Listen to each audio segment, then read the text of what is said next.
It's Monday night. Your diet shot, your brain's fried, and you're looking for something hearty to sink your teeth into. Welcome to Monday Night Meat and Potatoes, the show that serves up sports, movies, TV, current events, and way too many food reviews.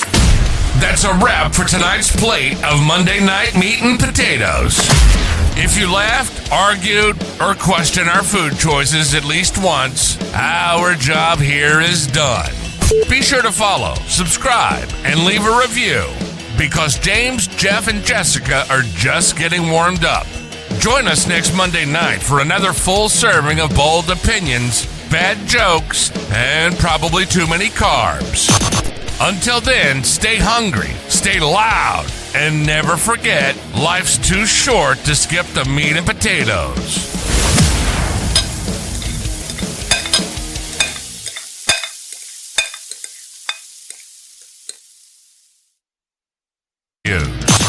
All with big appetites and even bigger opinions. Your hosts, James, Jeff, and Jessica, are here to dish out hot takes, questionable insights, and just the right amount of chaos to spice up your week. So loosen that belt, grab a fork, and dig in. Because it's time to chew on life's meatiest topics, right here on Monday Night Meat and Potatoes.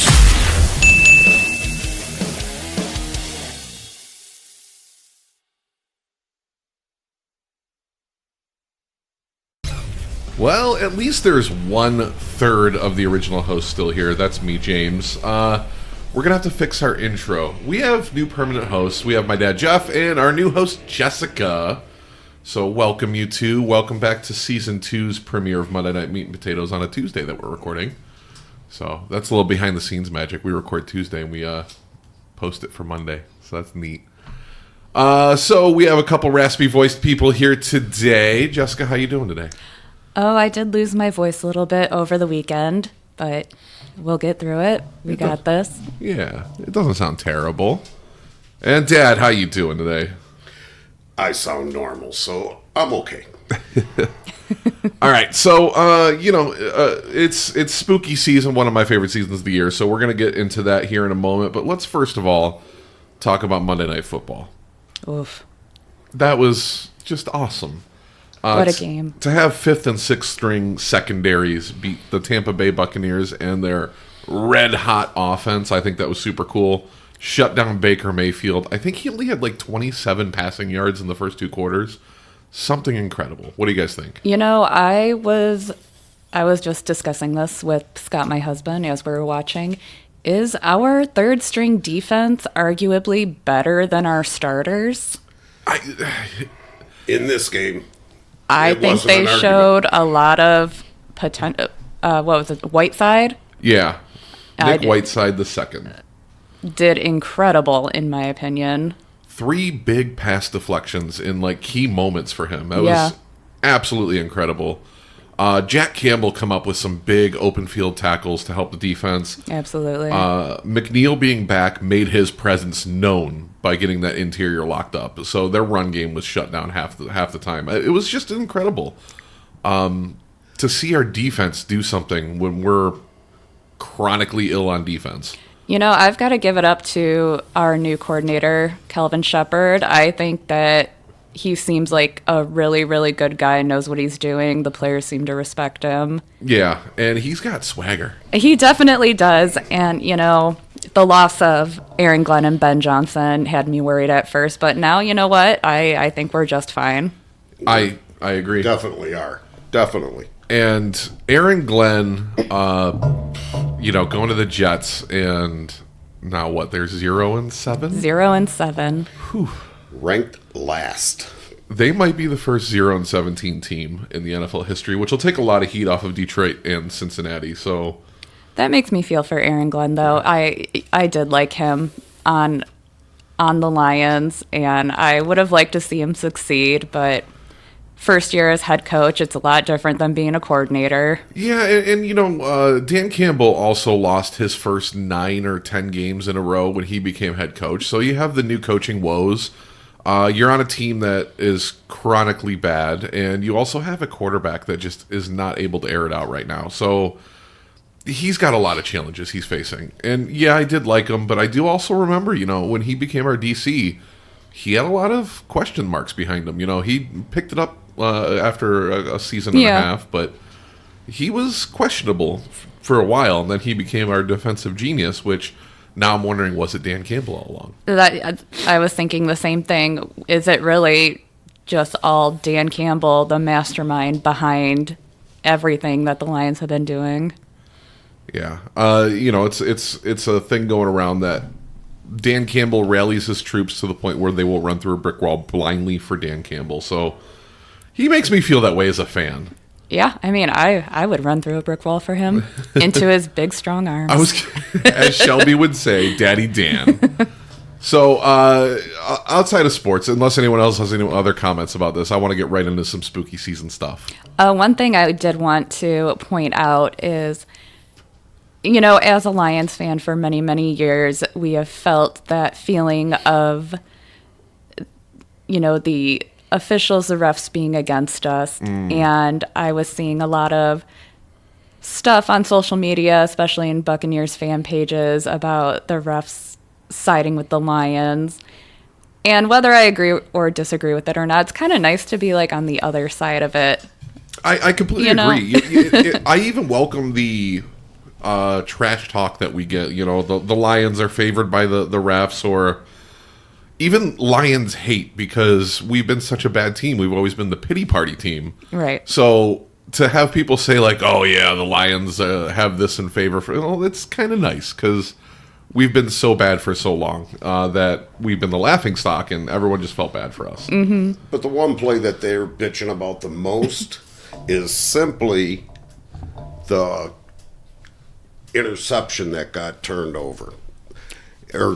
When they overturned that play, it was the right call. Our guy clearly had possession of that ball. Yeah, and I don't remember which player it was on their team, but he did not have possession. He was kind of fumbling with it right onto the ground, and you could even see Baker Mayfield what the hell, The ball was behind his arm. It wasn't even in his hands. Right. We clearly had it, and that was their biggest complaint that I was seeing online. Yeah, I don't even want to get into the Chiefs game though when it comes to bad calls. So, I mean, even I became a Lions fan the year we went 0-16 because I grew up not liking football, and then 2008 0-16. I'm like, this is my team. I'm going to start watching them. Jessica might even remember I was a Vikings fan for a while. Yes, I do remember that. Because I think you came to my apartment one time to watch a Lions game in 2009, 2010, something like that, and it was unfortunate that it's happenstance that I picked the Vikings. There was no reason to pick the Vikings other than the fact that purple's my favorite color. So they happen to be our division rivals, which really pissed off a lot of my friends.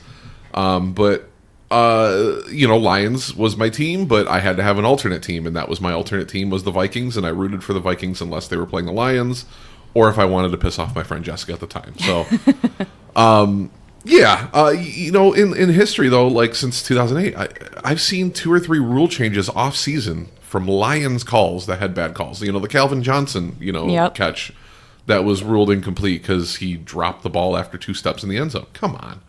Now it's just break the plane. It doesn't matter if you have full possession. You have to survive the ground, I think is all they say now. Well, that rule came into effect because of that. Mm-hmm. And then I think probably in the history of me being a Lions fan, the most disappointing regular season call for me, and I think you were there at Scott's house, Jessica, back in the day. I think it was us and Roble. And we were starting off the season hot, and we were facing the Falcons. And it was the catch of, I think it was Golden Tate.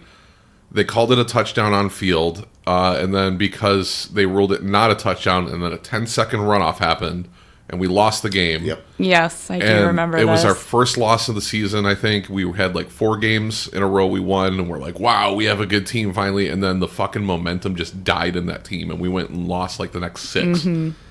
I think that's the most disappointing regular season call since I've been a Lions fan. So I guess that actually begs the question: what is your most disappointing call in a regular season game of the Lions? Oh, that's going to take some deep history thinking in my brain. Okay, just what comes to mind when I say bad regular season call? Because there's so many to pick from. I think I have to go back to the Calvin Johnson.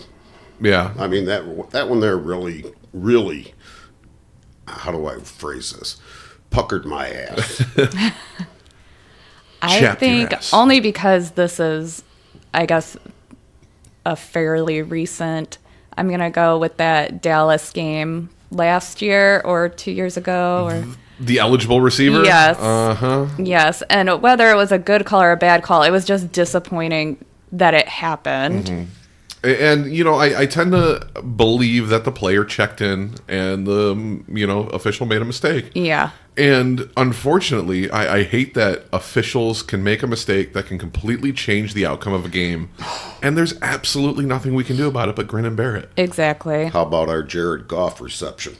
I've argued with so many people online about it. I have looked it up. The official rule is that he only has to be set for 1 second if he's under center. He was never under center. Correct. He was only behind center. So, and then outside of regular season, one that really still irks me when I see the replays was the ghost flag picked up during the Cowboys playoff game, where there was a clear pass interception. I think we were passing to, I think it was our tight end at the time. But Cowboys got called with a pass interference in the playoffs with like 2 minutes left. We were down by 1 or 3, something like that. They picked up the flag, did not explain it, and then the Cowboys went on to score, and we lost. So that one really pissed me off. But I gotta say, these guys affect my emotions once a week way more than they should. Agreed. To the point where I am not ashamed to say I shed tears when we won our first playoff game a couple years ago, when we were all at the game. We were facing the Rams. Yeah, I definitely felt really emotional in that game. Yeah. I will say I shed a lot of tears when we lost to the Bucks 2 years ago. The Bucks are in the playoffs? In the playoffs. Did we lose to the Bucks? Yes. Wait. I think 2 years ago when we won our first playoff game, we lost to the 49ers.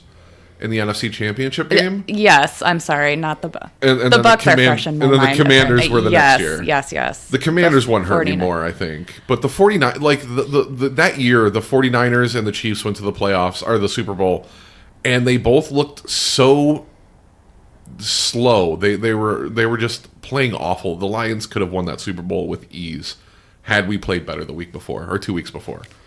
I think that one hurt more because in the first half we were up by 17 points. Yeah. It was just within our grasp, so close. Took the and foot then off it just the gas. all fell apart. And I think that's part of the reason that Dan Campbell does not take the foot off the gas anymore. He doesn't slow down. He doesn't go safe plays anymore. He just pedal to the metal. He gambles. And I think that's part of the reason why is when you slow down your play for the safe plays, they can come back quickly. And then all of a sudden you're within a score, and then if they get it, you're playing from behind. And the whole momentum shift is just absolutely detrimental to the guy's self or esteem down there. So I would rather see the aggressive play anyway. Yeah, and I think it makes for more interesting football. It's definitely a much better, exciting game. Yeah, it keeps you on the edge of your seat. This isn't 11-year-olds playing where if you're up 3 scores, you don't rub it in their faces. You know, that's why mercy rules exist for child's leagues. But we're in the pros. If you're up 40 and you have possession, you don't slow down. You go for another 7. Exactly. You know, that's how I feel. And I mean, in the past few years, we've seen insane comebacks. I mean, the Broncos just scored 33 points in 1 quarter to come back. Or 2 years ago when the Vikings came back and beat the Colts when they were down like 37 or 38 points. Or even when we came back in that Chicago game, we were down by down three scores. Yeah. I think it was like 24 points, and we came back and won. Or Sorry, Falcons fans, if there are any out there, but the Super Bowl comeback of Tom Brady versus the Falcons that one year. I mean, that was just absolutely asinine. We're sitting here thinking, like, they locked it up. There's no fucking way they come back, and Tom Brady did Tom Brady shit. And now that he's out of the league, I can stop hating him so much. But he was such an incredible quarterback. That's all there is to it. But I just hated him being in the league because I don't like... dynasties, unless it's the Lions finally, but right. and I even understand how it would piss people off if all of a sudden the Lions are in the Super Bowl 5-6 years in a row. I like to see the variance. Mm-hmm. Obviously, it's my team, so I want to see them as much as possible there, but dynasties just make the game less boring.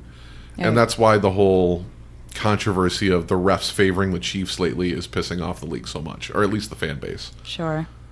So the NFL is not legally an entity of sports. It's an entertainment company. And that allows them to, technically, even though there's betting on it, they can make those calls without it being illegal. They can rig games because it's entertainment and not sports, and that's bullshit, in my opinion. I don't know. I thought from when that Jared Goff touchdown got called back, and I even said, ooh, Vegas isn't going to let that bet go through. Jared Goff first scoring touchdown. Even if someone put like $50 on that's just a huge payout. And how many people actually made that bet? I saw someone say there was a rumor that someone put $50,000 on it, which would have paid like $5.5 million. I saw that too, but I didn't see any proof. Odds of somebody actually putting $50,000 down on a 2% chance that's going to happen. I sincerely... Not even 2%. Yeah. But I will... You know what? I'll give him this. Goff has been scrambling more this year. He's running a couple times. He is running. I think that man probably has 50 rushing yards this year. I think in this week's game, the over-under was at 5.5. 5.5 rushing yards for him? Yeah. Okay. So that's always fun. So we are going into a bye week, which is super cool. Gives our guys a couple weeks to rest. We have a couple injuries, and I think Brian Branch is going to come back with a vengeance and just kill it. So that'll be super cool. I really want to see Kirby Joseph back as well. I don't know how bad his injury is, though, so I haven't looked into that. Do you guys know? Last I checked, it was still just up in the air, questionable. Like, they thought he was getting better, but then it was...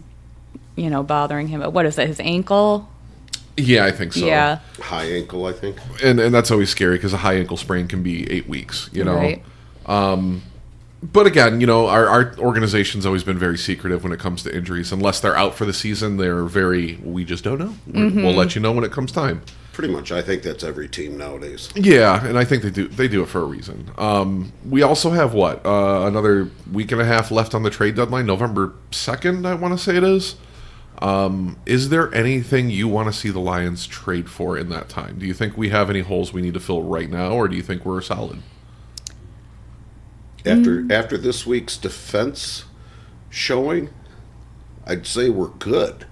Yeah, if you would have asked me this 2 days ago, I would have said maybe a corner. Yeah, a corner or a safety, someone in the secondary to help out with these injuries and these penalties. Believe it or not, I got to go with probably one of our right guard, left guard, someone on the line offensively. And not because they're doing a bad job, but because we have no depth there. I wouldn't mind seeing someone there to give us a little more depth in case injuries do happen. Yeah, imagine if Penei Sewell got injured. Yeah, absolutely. And you would cry, and I would cry for you to cry. But that's your man, Yep. He just turned, 29, 30? I'll be 34 tomorrow. No, he did. Oh. I know you. I was like, what does my age have to do with it? Penei Sewell, Jessica's turning 34. Penei Sewell, if you like an older woman and your marriage doesn't work and my marriage doesn't work. It doesn't mean they can't work together for one night. All right. So, with that being said, we are well into October. I originally had ideas that I wanted to do a weekly podcast for this month and do horror topics every week. Unfortunately, As you can tell, Tommy has left the podcast, so for personal reasons. So Jessica is the one that volunteered to come on, and we're happy to have her. So we're going to make the best of we can with 2 weeks worth of spooky content. Jessica's perfect for this because if anyone's a bigger horror movie fan or spooky season fan, it's probably her over me. So I have a couple ideas. I'm going to start with a spooky season icebreaker, and this one's going to be directed towards you first, Jessica. Okay. And then I'm going to have a follow-up for my dad because I don't think he's going to want to answer this first question. But this idea came when we went to Scarefest Scream Park, and you and Shelby were playing whatever game you were with the masks. Okay. So I want to know your top 3 if you had to make that list when it comes to, the list of your relationship, like the celebrity list. Uh-huh. Who's your slasher list? My slasher passes, Yeah. if you will. So I want to know your top 3. Okay, let's see. I'd probably have to go Dracula, like Bela Lugosi Dracula. I was going to ask which one, because That Bela Lugosi is the one. specifically Bela Lugosi. So we're not talking Renfield's Dracula. No. You don't want Nick Cage. No, I don't want Nick Cage. Okay, or Dracula 3000. No, none of Bela that. Lugosi's a good choice. That's that classic Transylvanian with the what's that accent from the 1920s movie actors? It's bugging me. Whatever. Continue. So is that number 1, or would that be just in your top 3? That's in no the first particular that order? came to mind. So we'll keep them in number 1 for now. And so let me, because I've never thought too hard about this. I guess like ooh, And you know what? And I'm just putting it in there. The mask stays on. So we don't have to have great skin. You think of I mean, the I love waterlogged Robert Jason. Englund, but I'm sorry, Freddy does Right. not do it for me there. So while Jessica's thinking of that, Dad, the question I'm going to ask you as a follow-up is, who's your damsel in distress of horror movies top 3? Damsel in distress. So if you had to pick 3, scream queens, the ladies that are either surviving till the end or they're getting basically the victims of these slashers. So, you have I'm having a complete mind fart. Like a final girl. Yeah, who's why am I having a fucking mind fart? Who's the original Scream Queen? I mean, Jamie Lee Curtis. That's Jamie Lee arguably up in the air for some people. But yeah, there's Jamie Lee Curtis. I there's have to go with Jamie Lee. And see, I think we talked about it. have. That dancing scene that everyone is obsessed with of her in that action movie. I think it's an Arnold Schwarzenegger movie. It is. that aerobics outfit. No, or- that's the John Travolta one. This is the one where she's in just a bra and underwear and she's dancing in the bedroom while the guy watches. They were spies. Oh, okay. And I asked Shelby this when we first started dating. What is the hottest movie scene that does not involve actual sex? And that's the one she brought up. I brought up the scene from Dusk Till Dawn where Selma Hayek. Selma Hayek's dancing. Yeah, that's a great scene. That's an awakening for a young James there. And then I find out, it makes it creepier though when you find out that the director. I'm sorry, my brain is mush today. I didn't sleep well last night. Quentin Tarantino. He purposely put himself in the scene that she is doing that dance where she puts her feet in the mouth. Mm-hmm. He made himself that actor where he got the feet in the mouth. Yep. So mine. While you guys are thinking, so he went Jamie Lee Curtis. I got my number 2. I'll give mine though. It's Courtney Cox from Scream. Courtney Cox from Scream. Okay. I will stand by and die on the hill that Courtney Cox is the better looking of the friends, and especially now that she undid some of her not so good plastic surgery. I think she's back on top. I think she's gorgeous. Oh, she is definitely a very beautiful woman. Yeah. I agree 100%. So who's your number 2? All right, Pyramid Head, Silent Hill. Awesome. So I just showed Shelby who that was yesterday. I got her a Halloween advent calendar in her boo basket. So every day it's just a little 1-inch figurine. And yesterday was Pyramid Head. Okay. And I'm like, who is that? Or she goes, who is that? I'm like, it's Pyramid Head. And is that True Lies? Is that what it is? True Lies. It's really loud though. So Pyramid Head, I showed her some scenes with him, and so that was super cool. She's like, you know who that is? I'm like, absolutely. So that is a solid choice. I'll give you that one. Yep. Okay, so that's 2. So while you were looking something up, since you probably are too old to multitask, have you come up with a second Scream Queen or damsel in distress from a horror movie? I'll give it to you in a second. I'm watching a scene. I will go hybrid here then. I'll because I'm more comfortable answering this kind of question than my dad probably is. I'm going to go with one of my slashers here. I am going to go with, and I don't even know the actor's name, but the remake of The Hitcher. And it's going to bug me. I've got to look it up now. If I've seen that movie, it's not good. Keep in mind, I've seen a lot of movies, don't always remember them. That's not coming to mind for me. I liked the remake of The Hitcher. So it came out in 2007. It's a remake of an 80s movie, but, you know, it's pretty basic slasher. It's nothing crazy, breaking the mold or anything like that, but just a hitchhiker that decides to murder people that he's hitchhiking from. Okay. But Michael Bay was involved in that, and the guy that played the Hitcher was Sean Bean. So, Okay, Sean Bean. Yeah. So that'll be my middle answer there. Dad, have you come up with one? No, What are you doing over there? I was finishing my scene. Oh my gosh. So while we're giving our answers, Jeff is watching the Jamie Lee Curtis dancing scene on YouTube. It's a good one. What can I say? Well, Jessica, do you have a third ready, or do you want me to answer my third? Go ahead and do your third. All right. I'm going to get shit for this probably, but I think I have become more attracted to this woman the older I get, and especially the older she gets, but I think she is highly intelligent. I think she's gorgeous. She plays a stupid role in a reality TV show, but I'm going to go with Paris Hilton from House of Wax. Excellent choice. And the older I get, like I said, the more you find out that Paris Hilton was playing a character in her reality, simple life and all that, yeah. It's just a character she played, and she is like a high IQ, intelligent, published woman. I'm going with her, though. I think she's beautiful. I think she got even more beautiful as she aged. Yeah, I completely agree. You know, and she was very beautiful in that one movie she acted in, One Night in Paris. Which, you know, might even be a little bit more hitting home for Jessica now that she is one. But, you know, speaking of, and I'm not going to get too far off topic, that spawned a lot of other celebrity sex tapes to use the same namesake.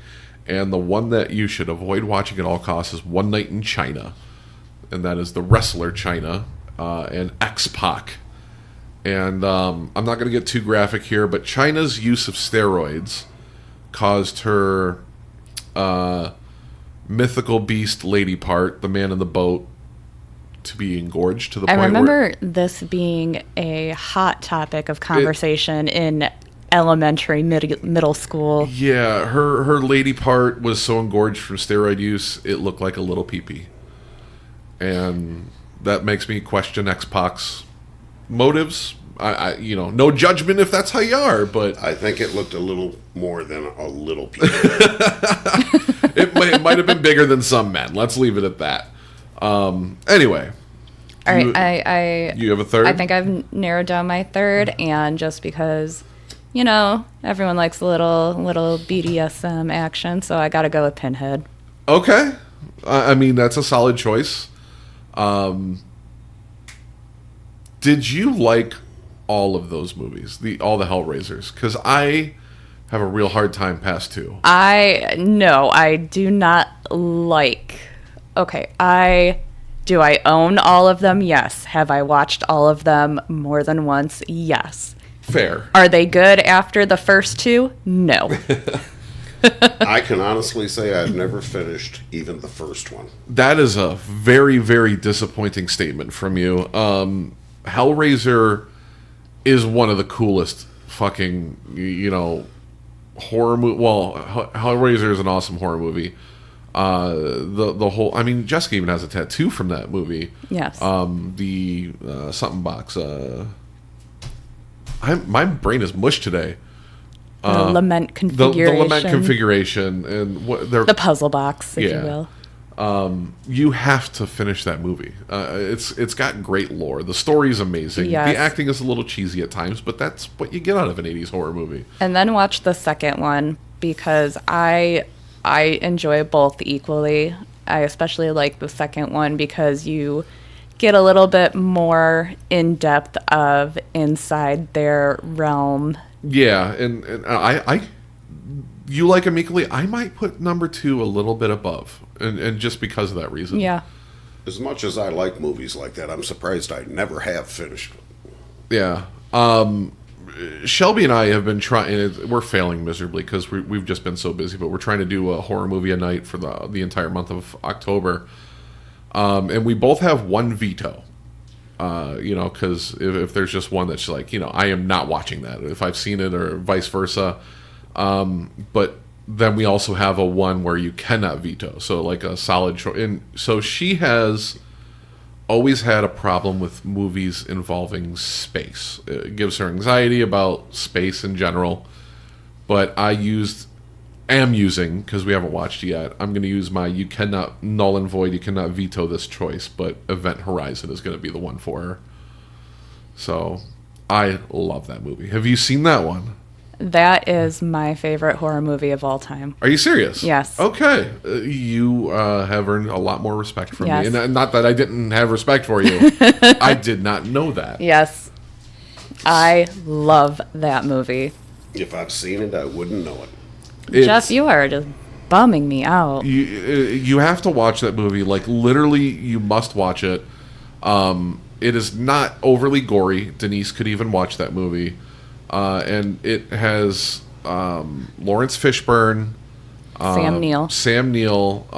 It's just an incredible fucking movie. It's in a nutshell, a spaceship disappears, and then years later it reappears, and they go and see if they can rescue anyone, and find out that they're not alone on the ship. And that's all I'll give you. Yeah. Did they go into a sleep? Weren't they put asleep or something? Yes. I may have seen this movie. Because I believe when they go to travel to the ship is the Event Horizon, and I believe it shows them waking up in these little pod things. Yeah, because when they travel to where the ship is, they had to go into a stasis. Yes. Yeah, I think I might have seen that. So, Jessica, if you'd like to, I know you and Shelby have been wanting to do a movie night. Would you like an invite, or even we can come to your house in your theater room and watch that movie with her for the first time? Yeah, if you would stop planning these Firekeepers getaways, maybe Shelby and I will finally have a horror movie night. I am so sorry. I am definitely part of it, but she's also part of it in the sense that she's planning these in our calendar. Oh, I know. But, with my new job, having every other Friday off, I've just been taking 3.5-day weekends. I do not blame you. Yeah. So, I mean, that'll fizzle out. We're in what we call our travel era, and you and Scott get it. Mm-hmm. But we have planned 6 or 7 trips through the next year, and most of them are free because of my gambling addiction. Yeah, I would never expect anybody to not take a trip because you have a movie night. It's not that deep. But actually, like today, we're now we were going to do a cruise for my birthday, and I think we're changing it. I just got an email: free flight, free hotel, New Orleans. I'm like, okay. How do you turn that down? Yeah, leave on a Sunday, come back on a Thursday, completely free flight, completely free hotel room, and $1,000 to eat and play. So yeah, and 3 days in New Orleans, that's really all you need. You don't need a week there, anything too crazy. Definitely not. I've never spent any time there. I've been through it. Shelby's never been there. It's one of her bucket list items, and her, late father. That was a place that she and him always bonded over wanting to go, so it's going to be a sentimental and emotional trip. So it's like, why would we turn that down? It's almost fate. And, we're coming up on the year of his passing, so it's kind of just working out there. Yeah. Anyway. Jeff, do you have your your list?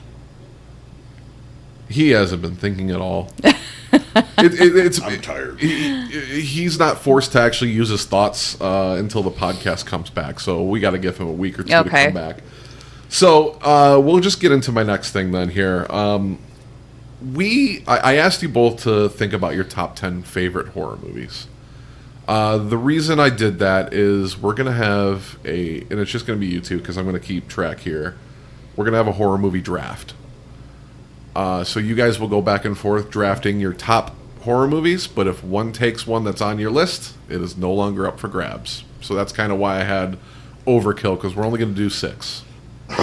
It's a good thing I have backups. So I'm going to make the old man think first. What is your first draft pick, number 1 horror movie, if you were picking a team? 13 Ghosts.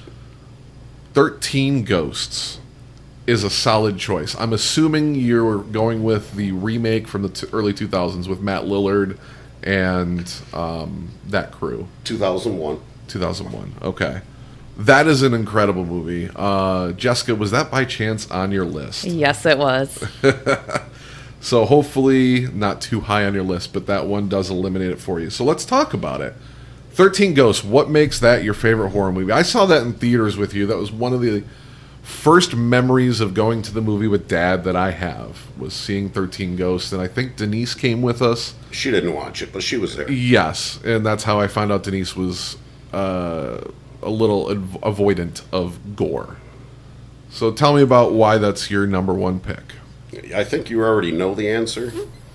The greatest scene in the entire movie. If you're going with the big dead titties, I'm going to be very disappointed. She had nice titties, but no. Can you think of another movie where a ghost had nicer titties? No. I can think of a movie where a dead person had a nicer pair of titties. It's not a ghost. Bad Boys. When Martin Lawrence gets in lays next to the cadaver. He's like, you tell my wife about this? What am I going to do with these big-ass dead titties? Now, the scene where the lawyer gets split in half by the glass, that is, for me, that just made the whole movie. Very good scene. Reminiscent. It came out, I think, before the original Resident Evil movie by probably a year or two. But it does remind me of, and again, that's Lawrence Fishburne coming back up, when they are trapped in the laser grid room. And the lasers are going through and chopping everyone up. And then he's about to avoid it. And he jumps up, pulls himself up into a horizontal pose. It cuts off part of his baton. And then all of a sudden, one laser's coming. He thinks he can avoid it. And then all of a sudden, it's 1-inch grids, and he just gets chopped into a million cubes. Reminds me of that. But yes, that would probably be one of the more memorable scenes from 13 Ghosts for me. Who is your favorite ghosts out of that movie? I would say who I thought was one of the scariest was the Hammer. The Hammer was a good choice. Really, really creepy. And I'm sure the Jackal is probably like top, but like he was definitely very scary, especially that scene where he's dragging that girl and you can only see him through the glasses. Yep. And that was Shannon Elizabeth? Yes. Shannon Elizabeth. Yes. But I thought the Hammer to me was the scariest. I love the Juggernaut as well. But I'm gonna go with the obese child and the elderly mother for me. Really, all of them. I would love to know more lore and backstories, and I've heard rumors of a TV show for years. As well. And it pops up every now and then that they greenlit it, and then that's find out it's fake. But I will say one of the things that were cool about DVDs back in the day was all the extras and the bonuses and all that. Yeah. And if you had 13 Ghosts on DVD, which I did, it did give a little backstory and picture of each ghost, so that was kind of cool. So yeah, that is a solid first pick. Jessica, back to you for your first pick. Well, as I said earlier, my top choice is Event Horizon. All right. Excellent choices to start off. I'm agreeing with both you here. So we are doing this like a draft. So Jessica, you get the next pick. So are we, is this like, we're just drafting like what is this draft doing? It's more or less because you guys can't pick the same movie over again. Okay. At the end, we're just going to discuss and see who drafted the better team. Okay, so No, I don't have these in like a particular 1 through 10 order, so like I wouldn't call this my number 2. I just made this my number 2. Night of the Demons. I am not familiar with that one. It's an 80s movie. Okay. So it's basically about, high school kids having a Halloween party, and there's a girl named Angela. She's a demon, and slowly some of these kids start turning into demons. Okay. It is such a fun 80s camp movie. There is a scene where Angela just does this little dance at the fireplace and everyone's entranced by her. A girl shoves a tube of lipstick into her nipple at one point. Okay. And this was one of the 6 movies my dad had on VHS growing up. So going to his house every other weekend, you pick a movie out. 1 out of 6 times it was Night of the Demons. And I enjoyed it every single time. So I'll have to check it out. I'll have to see if I can get it on my Plex, unless Scott has it, which if you love it as much as you do, maybe he's done it for you already and I can just watch it.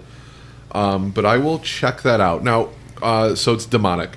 Is it more of like a supernatural type horror? Is it slasher? Is like what would you rank it? I would say more like supernatural, little gory, not too bad, I guess. Just think of your typical campy teenage demonic slasher. Okay, so a little bit of a hybridized demonic type movie. Okay, back to you, Dad. I gotta go with The Shining. And I'm hoping we're talking about the Stanley Kubrick Shining and not the one made for TV from the 90s. 1980. Kubrick. Great choice. Again, I'm going to name drop her a lot because Shelby lived under a very protective, my comfort movies are all I watch, and I'll even get on this for a second here in a moment.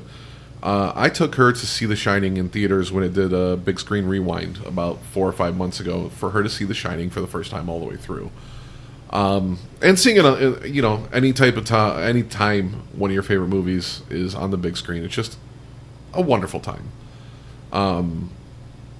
Scott and Jessica a little bit less because they have an incredible theater room. But the experience of seeing a movie in its, I guess, glory. Oh no, I can't argue that. So seeing one of your favorite films at the movie theater it's just always gonna be a good time. Yeah. And it's an excuse to have popcorn.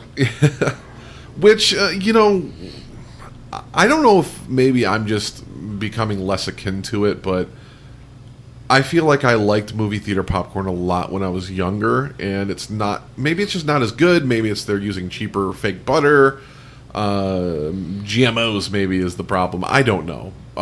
They don't have fine salt, which is a big thing like Showcase Cinemas used to have, or Star. It's not an issue for me. Yeah, I know. You bought some and you bring it with you because you're that guy. But yeah, The Shining is just such a great movie. I just finally got through a few months ago the sequel, the follow-up. Dr. Sleep. Dr. Sleep. And, I was always afraid to watch it because when you make a sequel with that far in between movies, typically they're not good. But at the same time, it's based on something written by Stephen King. So if it's done well, and I ended up loving it. I thought it was incredible. And Stephen King was not a fan of that movie. Which one? The Shining? Yeah. I didn't know that. I have been to the actual location where the Overlook Hotel is in Colorado, so that was super cool.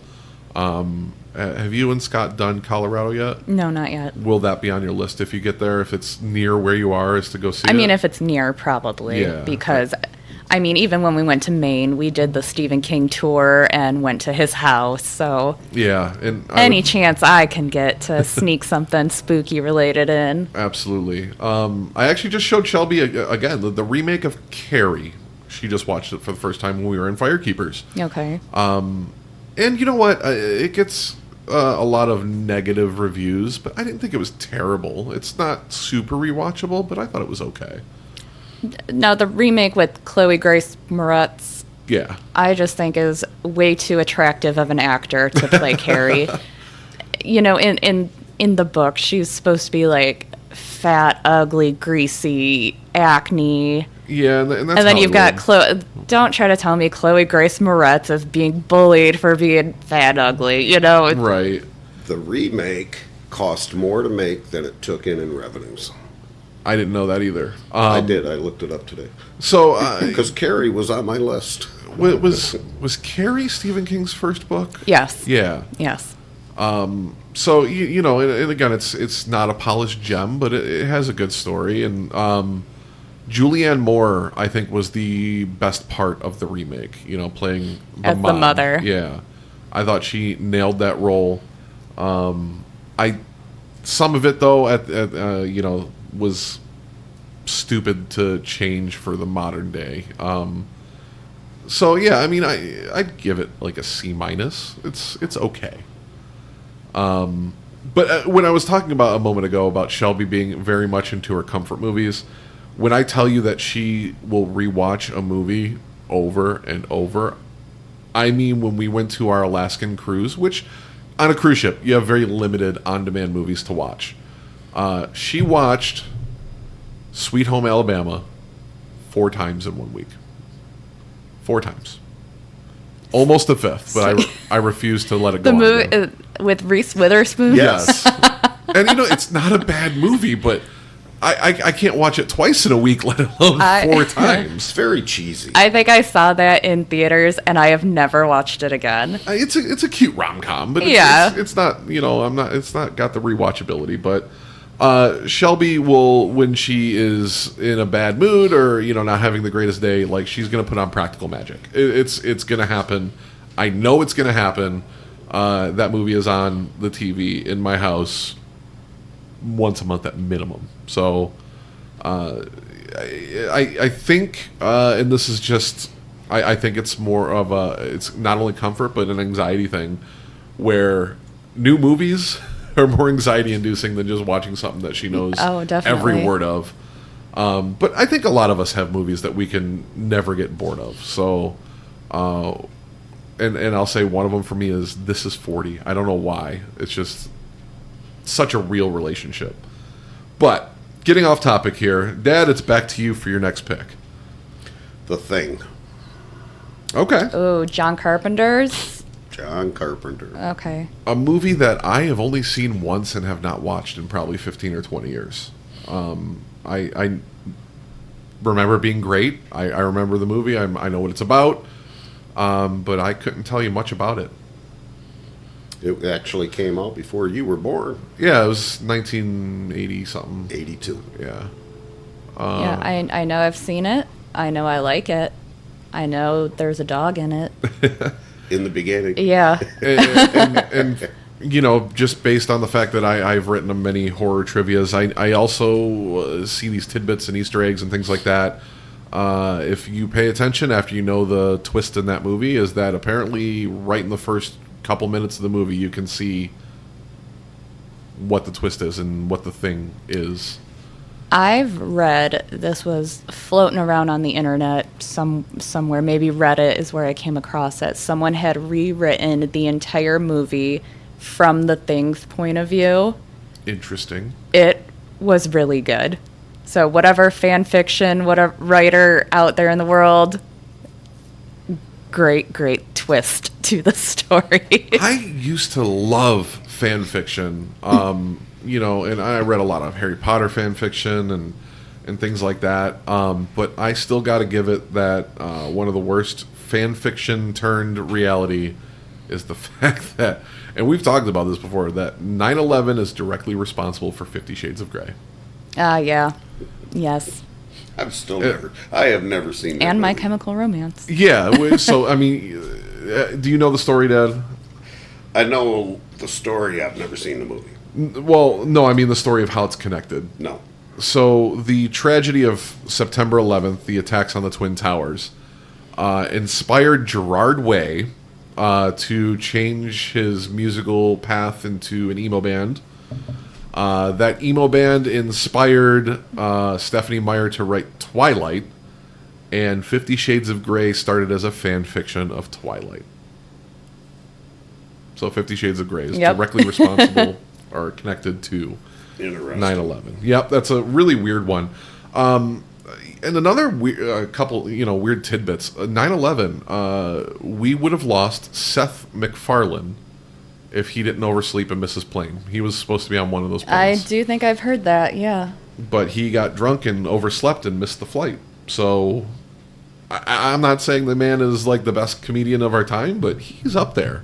Family Guy, The Cleveland Show, American Dad, Ted. I think Seth MacFarlane's awesome.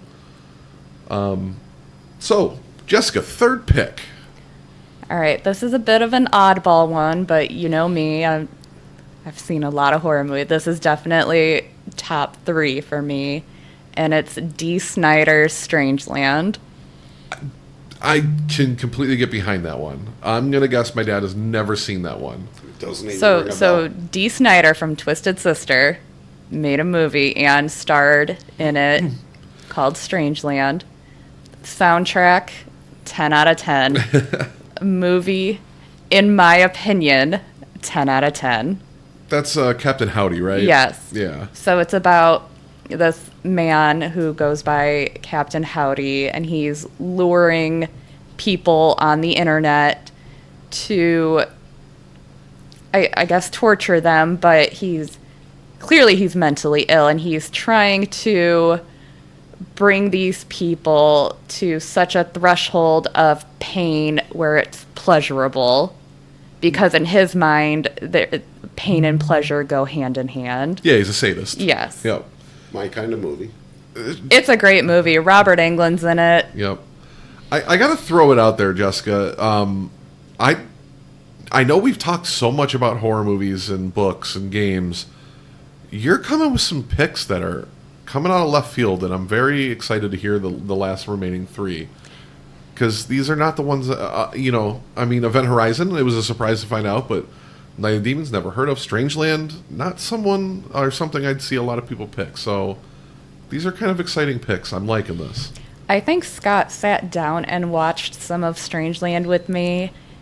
And Scott, he's not a horror movie person, and he's just, what the hell are you watching? Yeah, but then again, and I'm not judging him by any means. He will judge us or make fun of us for our horror movies, and then he'll download, the Purple People Eater. So,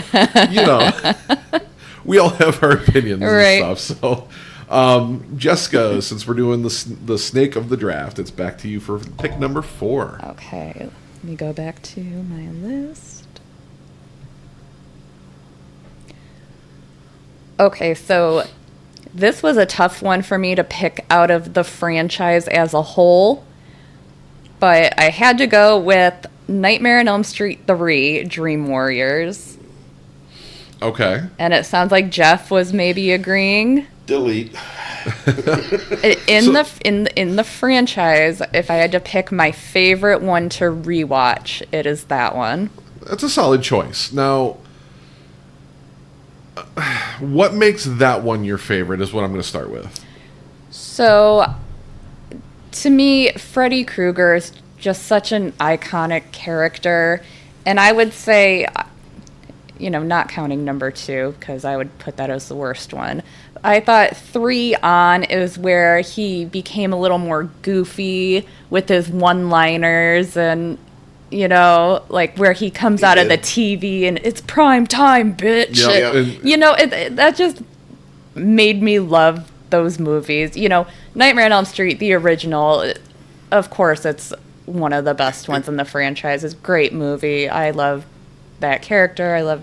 But I think the third one, the kills, I thought were interesting to me. It was just fun. It's a fun one for me. And see, number 1, I do agree, number 2 being the weakest of the franchise. Number 1 is probably in the bottom half for me.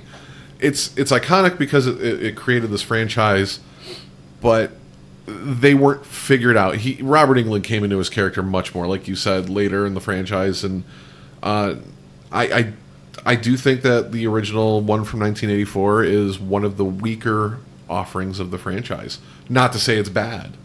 I I think he got a lot more comfortable in that role as he went on. Yeah. Yeah. And like you said, I mean, it's Primetime Bitch is just so iconic. And I actually saw a tidbit about the whole voice. It's actually, he talks a little faster or something like that, and it's pitched down to make it more menacing. Yeah. So that's super cool. And I can't be on the topic of Freddy without bringing up, I love Freddy vs. Jason. That's also on my list. Because to me, that I don't count that as part of the franchise. I put that as its own standalone. I can see why, but I mean, it is technically canon. I know that, and I just was watching an interview with Robert Englund, and he talked about it, and the reason that neither of them technically won is because neither creator, Wes Craven and whoever made Jason, but they couldn't decide who would win, so they ended up in the tie. And then it was supposed to expand into Freddy vs. Jason vs. Ash. There was they were in talks. There was a script made, and they couldn't agree who would win that three-way fight. But so that's super cool to me. But did you know that it is canon? And I'd have to look it up on the technicalities, but that Freddy is a Deadite. No. And where's this coming from? You know what? We'll talk about it off air. Okay. But I watched this video. I looked it up and Googled it just to make sure. But because of this whole Ash versus Freddy versus Jason and the script that was coming, and in a nutshell, it's canon that Freddy is supposed to be a Deadite. Okay, well, I'll look into that further, just so we don't get so off topic. Yeah, definitely. So that's. But yeah, Nightmare on Elm Street 3, Dream Warriors, my favorite Nightmare on Elm Street movie. And what do you think about the 2010 Nightmare on Elm Street? I think when I first watched it, I went into it with the mindset of maybe comparing them a little too harshly and didn't give it a fair shot. So I'm going to rewatch it again, but I remember my initial thoughts. Nobody can replace Robert Englund for me. I did not want a new Freddy Krueger. I did not want a spin on his story. So maybe I'll try it again one day, but... Yeah, if you get past a couple of things, I didn't hate it. Again, it's one of those, the rewatchability ain't there much. But, some of the kills in that one are really cool, in my opinion. So I think that's what saves it for me. But that's all I got there. Dad, back to you for pick number 4. The Exorcist. Okay. 1973. No, that's a great choice. See, my choices, I knew I was going to be fairly safe and not have what you have, because I went old school, where you are many years forward from where I'm looking. I mean, she's picking movies from the 80s. I mean, I think every movie you picked except for Event Horizon is an 80s movie, so... Yeah, and I was going off of my choices on... I don't have The Exorcist on my list, but I would say that's one of the greatest horror movies of all time, period. And I wasn't there. We weren't there when it came out, but the absolute fear it put into actual people when that movie came out, Sure. Like just absolute terrified people. Nowadays, it would be a cartoon. I mean, it's so much different when that came out compared to what you two get to see now. Yeah. In the time, it was just dramatic to so many people. Yeah, and it did things that today would be very hard to get in a movie theater. Particularly, I'm sure we're all thinking about it. The scene with the crucifix. Yes. To have a child portray that, I mean, that would be very difficult. The shock of something so vulgar for the times. And you got to think, too, especially, back then, religion is different now than back then. Yeah. I would say people were more, It was more prominent in Yeah. the 70s.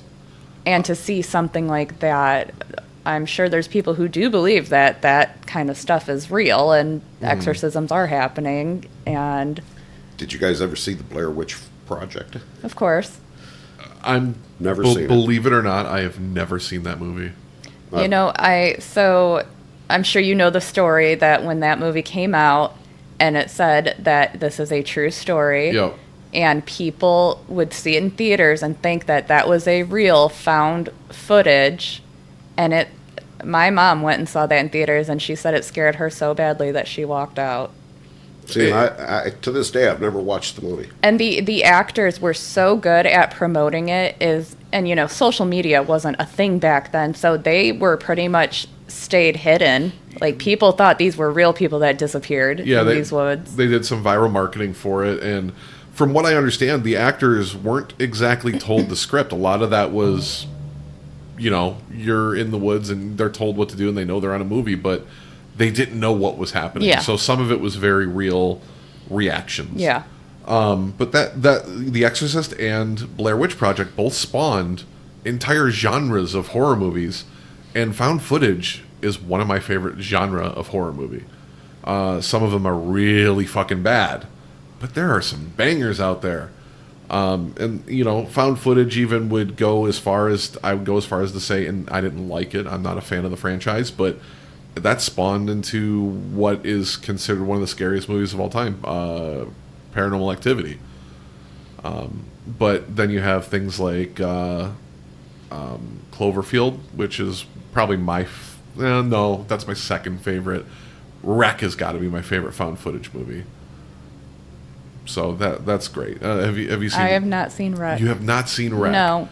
Found footage zombie movie, and it's great. Okay. So anyway, The Exorcist is a great offering.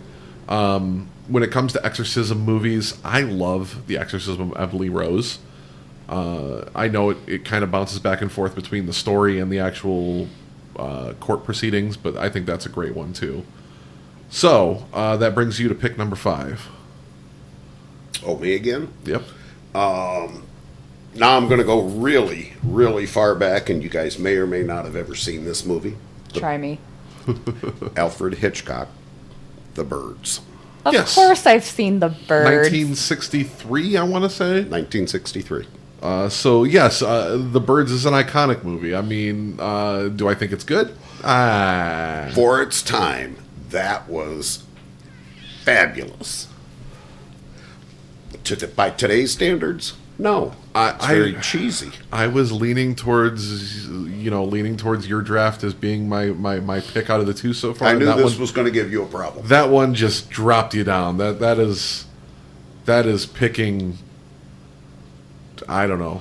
I love the movie. I'm trying to think of that quarterback that was picked by the Saints, and he just fucking. You know failed. what I like about The Birds is, imagine, you and Shelby have the girls that are younger, and let's say you want to have some starter movies for younger kids. I know I started very young with movies that were not appropriate for me, but I'm doing just fine. But I was the same way. if a kid was like, what's like a scary movie that's not too scary? That would be up there. Something like The Birds. It's not graphic. It's where you're getting away from an actual made-for-kids spooky movie like a Haunted Mansion, and you want to get into actual horror, but it's not too crazy. Now, would a kid in this day and age even enjoy that movie? It's a toss-up. That's Probably not. Hard to say. But growing up, I was not forebode from seeing anything, and it actually goes back to his pick before this, The Exorcist. I saw that at my friend Cody Hudson's house when I was 8 or 9 years old, and his mom goes, "Is there anything he can't watch?" And my dad goes, "He can watch anything but pornographic movies." And I didn't talk that way back then. whatever, it's still funnier. So The Exorcist I saw when I was 8 or 9, and it scared the absolute living shit out of me at that age. So yeah, I can agree with you on that sentiment, but The Birds overall today, I wouldn't watch it again. Like I said, I knew you guys would have an issue with that one. Hey, so I much of don't it. judge any picks. If it's a horror movie, I'll watch it. So, Jessica, pick number 5. All right, this is another oddball. But so this is a fairly newer movie that I just watched scrolling on, trying to pick something. Incident in a Ghostland. You're throwing another movie at me I don't know. This was probably one of the scariest movies I have ever seen. Incident in a Ghostland. Yes. Okay, tell me about it. So I can't really say too much because I don't want to give away a lot. But it's about a family who gets attacked by some intruders. And I'm just going to leave it at that because delving into the story will give away some things that I don't want to give it away. Psychological How new horror. is this movie? 2018. Yeah. So it also goes by just Ghostland, it looks like. Yeah, when I found it was called Incident in a Ghostland. Yeah, But no, yes, I've seen it also called Ghostland.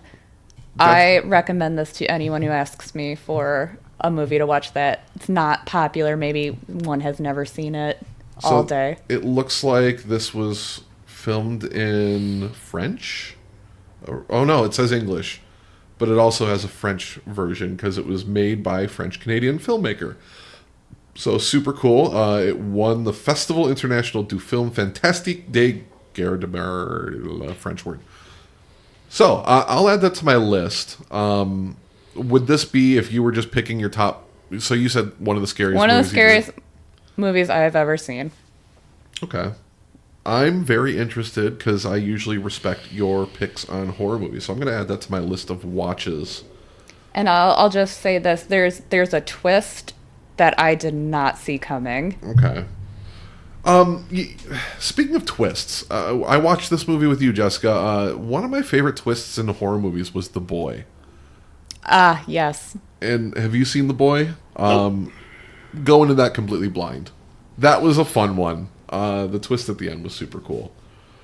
So that brings up your final pick, Jessica. What's your 6th round pick in this draft? 6th round pick. Well, I gotta do a 6th? Yep. Ooh. I picked 6. It was a weird number. I picked it.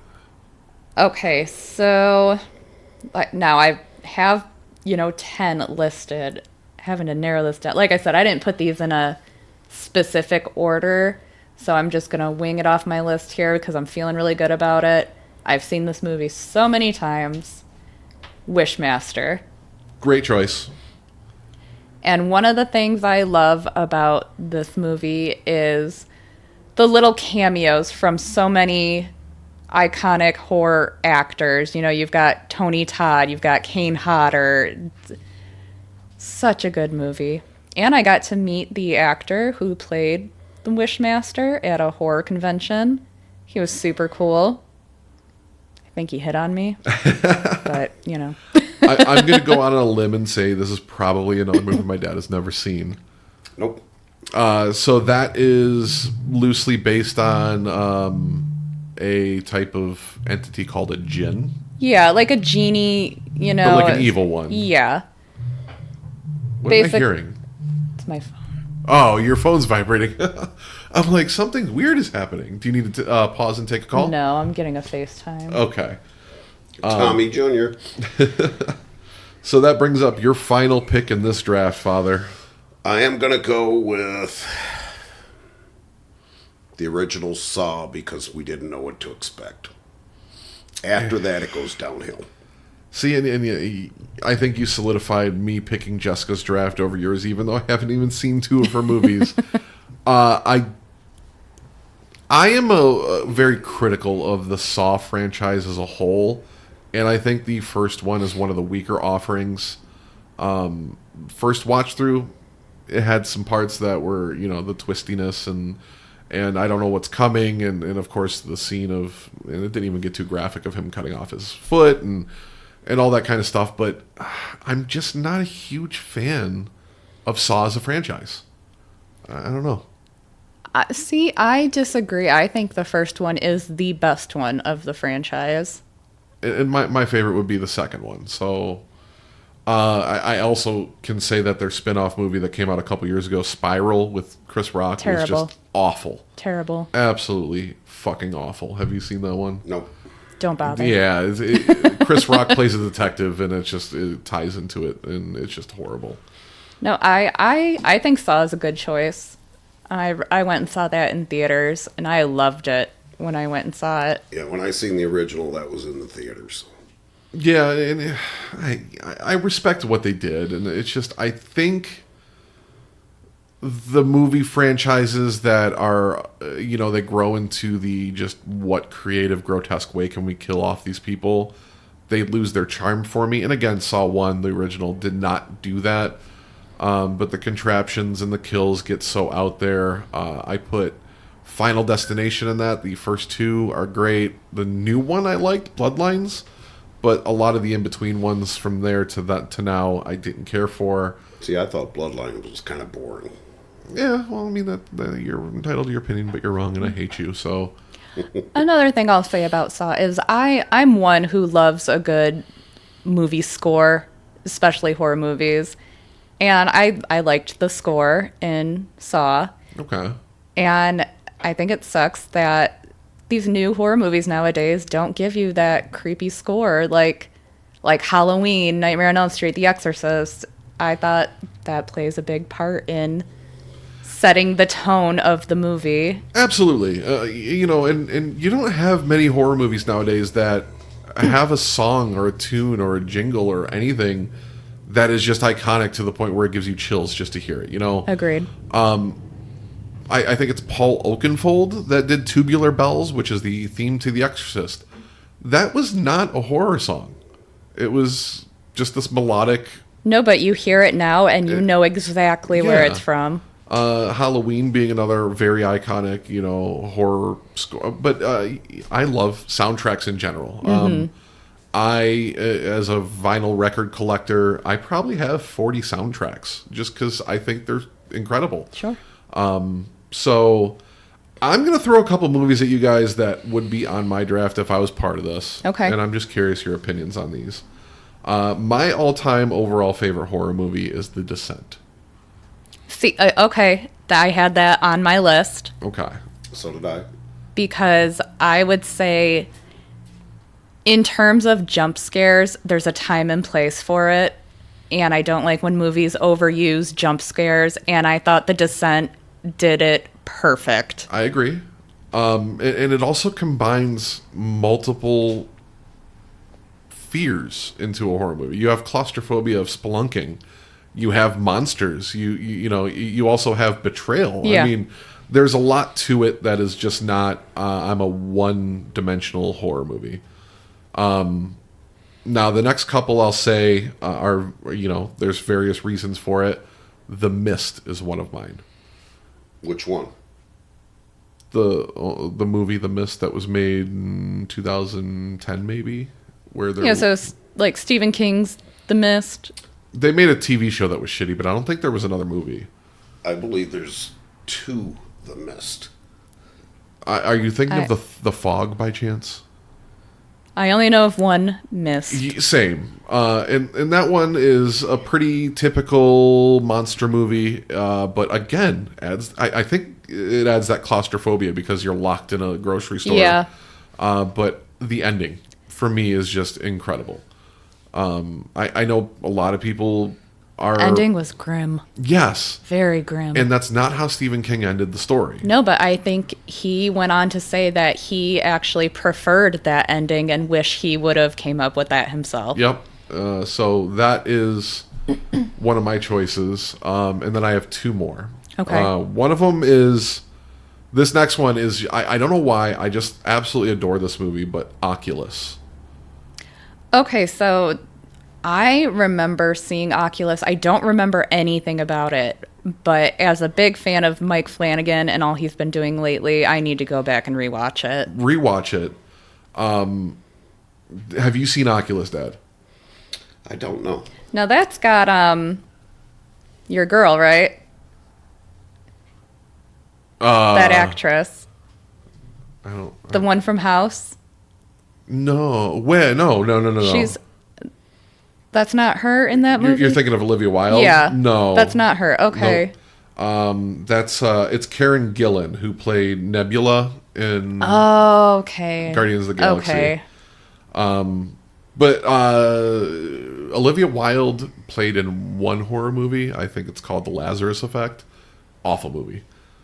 So Oculus would be on my list, and then I'm going to wrap up mine. The other one that it would be on my list that no one mentioned, As Above, So Below.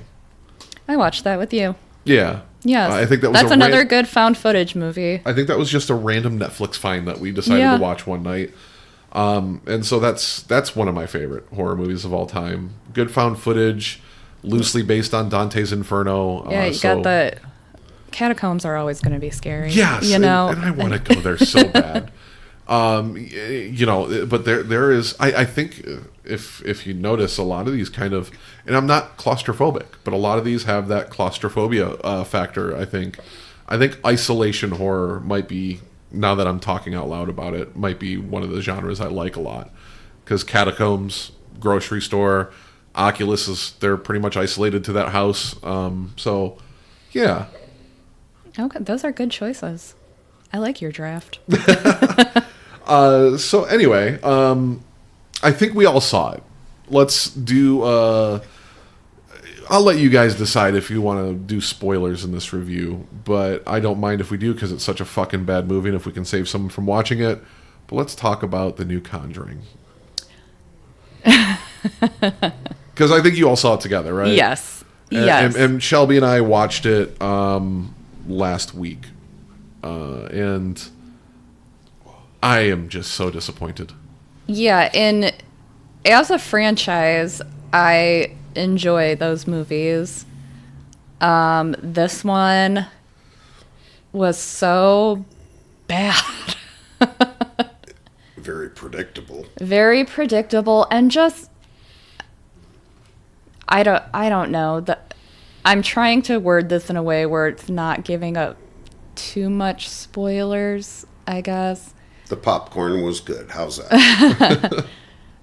I don't know. To me, it got away from the charm of the original Conjuring movie, because I thought the first two were pretty scary. Yeah.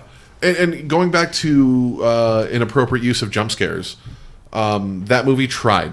Yeah. To use, but failed. But in the first one, has one of the best jump scares in all of cinema history, in my opinion. The wardrobe. Yeah, definitely. That I don't jump easily, and that one got me a little bit when I saw it in theaters.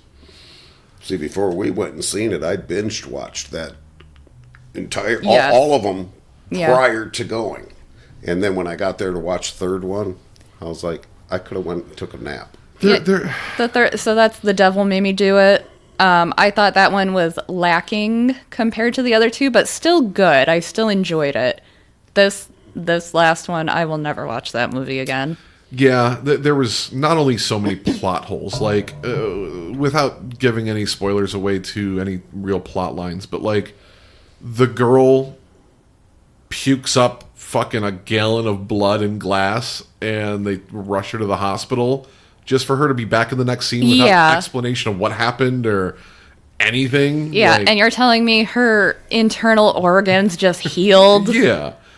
It was miraculous. The CGI was so awful. The spinning mirror. I literally laughed out loud when it happened. You got to rank those movies in the order they came out, because I think that's from good to bad. Just going. Right I'd agree with that. It's dead last, and I'm not counting, the Annabelles or the Nuns, any of those. I'm counting strictly the Conjuring movies. Right. And if we went in the whole universe, I'd still say it's probably the worst in my opinion. And I'm going to go on to critique some other, like, why is Annabelle in that movie? It wasn't needed. They always just got to show their little room of toys that they've collected. Yeah, and I gotta say, like, the scariest part of that movie, and if you can even call it scary, was the fucking axe murdering hillbilly. He was creepy looking. I'll give him that. Yeah, but I didn't think anything in that that movie added was scary. no part to the. It doesn't Like, add there was no anything. concrete storyline to. Right. There was just so much happening. And this is supposed to be the haunt that made the Warrens retire. Yeah. So it's supposed to be the worst, the scariest, the most frightening, the evilest, if you will. But in real life, I mean, now you have that comedian Matt Rife now is in possession of the house and collection for a while. Mm-hmm. So maybe 2026 will have some things happen that'll bring back a movie franchise. Matt Rife. Now, he said, and I don't know if it's true, but he said he wants to turn it into an Airbnb. I will absolutely do my damnedest if there's a lottery or pay. I will try and stay in that fucking house. Would you do it? I don't necessarily believe in ghosts, but I also don't go out of my way to find out if they're real. I completely so I understand. don't know. Ask me if it's ever presented as something that I could actually consider, and then I'll answer you. We tried to stay at a hotel. Yeah, We weren't allowed. When we were in Milwaukee, I picked a random hotel that was just good price and good reviews. It was the Ambassador Hotel in Milwaukee, and we rolled up to this place. I'm like, this looks like a historic hotel. Looked it up. Jeffrey Dahmer's first victim was taken there. Yes, you've told me that. And we asked if we could stay in the room, and they acted like that room doesn't even exist. There's no number on the door. It's just up on the floor, no number, nothing around it. They won't even let you go in. And I would have stayed in that room. I definitely would have stayed in there. But I don't necessarily believe in the supernatural, but I do poke the bear. Yeah, I don't seek it out to prove myself wrong that it is, See, like when Shelby and I went to Vegas for the first time, which was just a few months after you and Scott got married, we did Zach Baggins' Haunted Museum. Mm-hmm. And they have like the Dybbuk box, and they have what is supposed to be like an Annabelle haunted doll. Yeah. And you walk into this room and they say, don't look in the eyes, and you say hi and you say bye to close it. And I lean up and stare at this doll in the eyes, and I'm like, what you got, bitch? And I'm just fucking talking shit to this haunted doll. And again, do I believe in it? No. But I will tell you that for 3 or 4 months, I had recurring vivid nightmares for months until Shelby brought a dream candle and lit that shit. And is it all in my head? Very well could be. But I'll tell you that I had fucking historically vivid, scary fucking nightmares. But I'm also weird in the fact that I like nightmares because it's like living through a horror movie. So if I have a nightmare, which I haven't had one in probably 20 years, I want to go back to sleep and finish it. Yeah. It's like waking up halfway through a movie sometimes. Right. It's like, I want to see how that played out. But I also have died in my nightmares quite a bit. And they say if you die in there, but obviously if you that's die not... in your dreams, you die for real. Right. So, that is all I really have. Do you guys have anything before we get into our food portion of today's episode? Just real quick question for you guys, and just off the top of your head, if you had to pick, Yes. Oh. what would you say is your guilty pleasure horror movie? Like it's bad, but you just love it. That's a good question. If you need a minute to think, I'll give you mine. I do need a minute to think, so let's hear yours. Okay, and I know this is not a good movie, but The People Under the Stairs, Okay. I would say, is a guilty pleasure horror movie for me. I haven't seen that. You haven't seen it, Jeff? Oh, I've Oh, you seen have? it. Okay. I haven't seen it in a long It's just time. one of those movies. I know it's bad. I know the acting's bad. I know the story's bad, but it's just a fun movie for me. When did that come out? 90 or 91 maybe? Is that not the one I'm thinking of? There is a horror movie, and I don't know if it's that one. It It's might be that one. it's that weird family. They go by mommy and daddy and roaches. Yeah. The one that's running through the walls, and then for some reason the dad just puts on his gimp suit and he's running through the house chasing after the people that broke in. That's a Wes Craven movie. Yes. I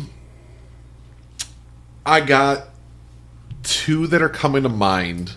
One's a very campy cult classic, if you will, and it's I'm gonna lean towards the other one, but I will say this one that came to mind, Reanimator.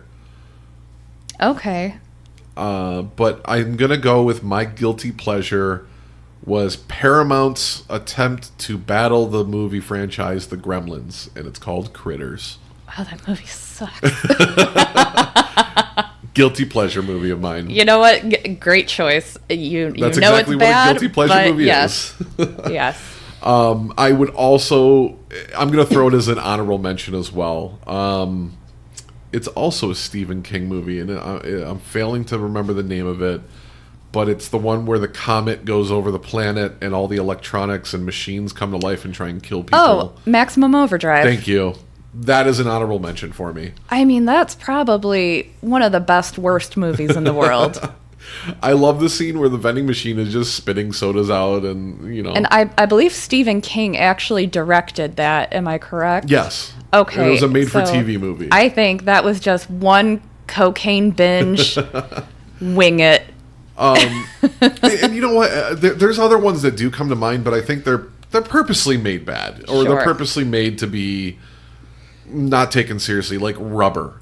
I love that Yeah. fucking movie. A fucking, you know, homicidal tire. Teeth. Teeth. Good one. Vagina teeth. You have, oh my god, I just had it in a mind fart, brains mush on a fucking day. My goodness. I hate this when I do this. Yeah, that was Zombievers. Yeah, it's I fucking love that movie.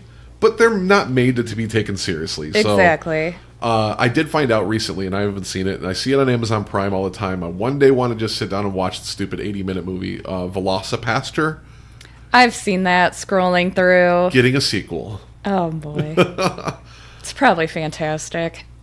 I mean, they made enough money to want to do a second Yes. one. You know, and I mean, you even look at when it comes to low-budget movies that can definitely become good. Even Terrifier is one of them. I mean, that was a low-budget movie that was a spin-off of a character that was just appearing in an indie film. All Hallows Eve, I think, is where Art the Clown first made an appearance. Yeah. And I actually did not like the third one very much, but, you know, it is what it is. You know, those movies, I don't take them seriously. Yeah. Like, you know, watching those movies is just going to be gore, gore, gore, gore. Like, what's the most fucked up way I can kill somebody? And, It's another one of those. you know, There is a horror movie from the 80s, and I'm failing to remember what it's called, but Tiny Tim plays a part of it, and he did the soundtrack, so that's super cool. from the 80s. Yeah. He is. It's just a typical slasher whodunit. You know, who's the killer? Okay. It's called Blood Harvest. Okay, I've never And seen that. Tiny Tim, believe it or not, doesn't play the killer, but he sings the tunes for it, and just being Tiny Tim, his voice is kind of synonymous with horror because of, was it Insidious? No, it was the other one that came out right around the same time, and I just watched it recently. But yeah, Tiptoe Through the Tulips Yes. is playing on the record player. While we try and remember that, have you come up with one? I've been thinking, and I really don't have a guilty pleasure horror movie. Okay. Well, I guess I got one more horror movie question, because we'll have all next week to talk about more horror stuff. But we talked about some of our favorites.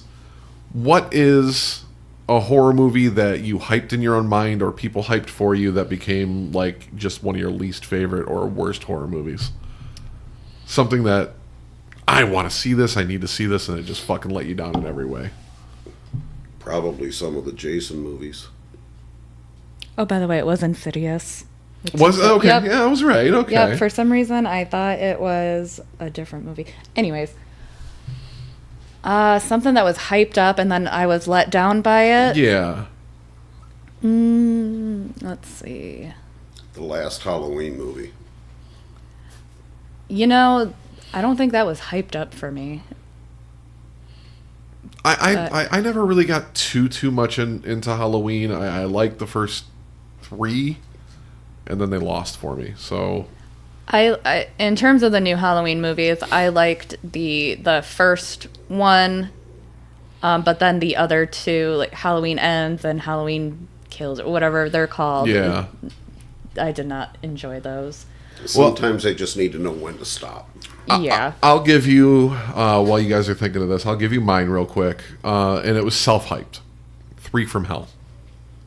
Ooh, that was not a good movie. And that's coming from House of a Thousand Corpses and The Devil's Rejects. And The Devil's Rejects was one of my favorite slasher horror type Yeah, 3 from films. Hell was really bad. Yeah. And that was, and we watched it together. We watched Yes. it at your old house. Yes. And I'm pretty sure halfway through we just started talking. You know, I'm going to say one that let me down that I would say I was hyped for was the new Evil Dead Rise. I loved it. See, I know a lot of people did.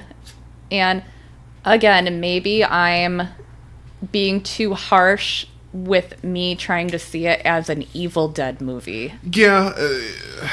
So I see that. I do understand the criticisms of that movie. But I think they did a really good job of giving that isolation in the middle of a city. Yeah. To tie it in, though, was a little bit cheesy. You know, this vault in the basement in an earthquake. And so the tie-in, a little bit cheesy in how they did it, but I think the execution once it was done was well. I mean, she was a scary bitch.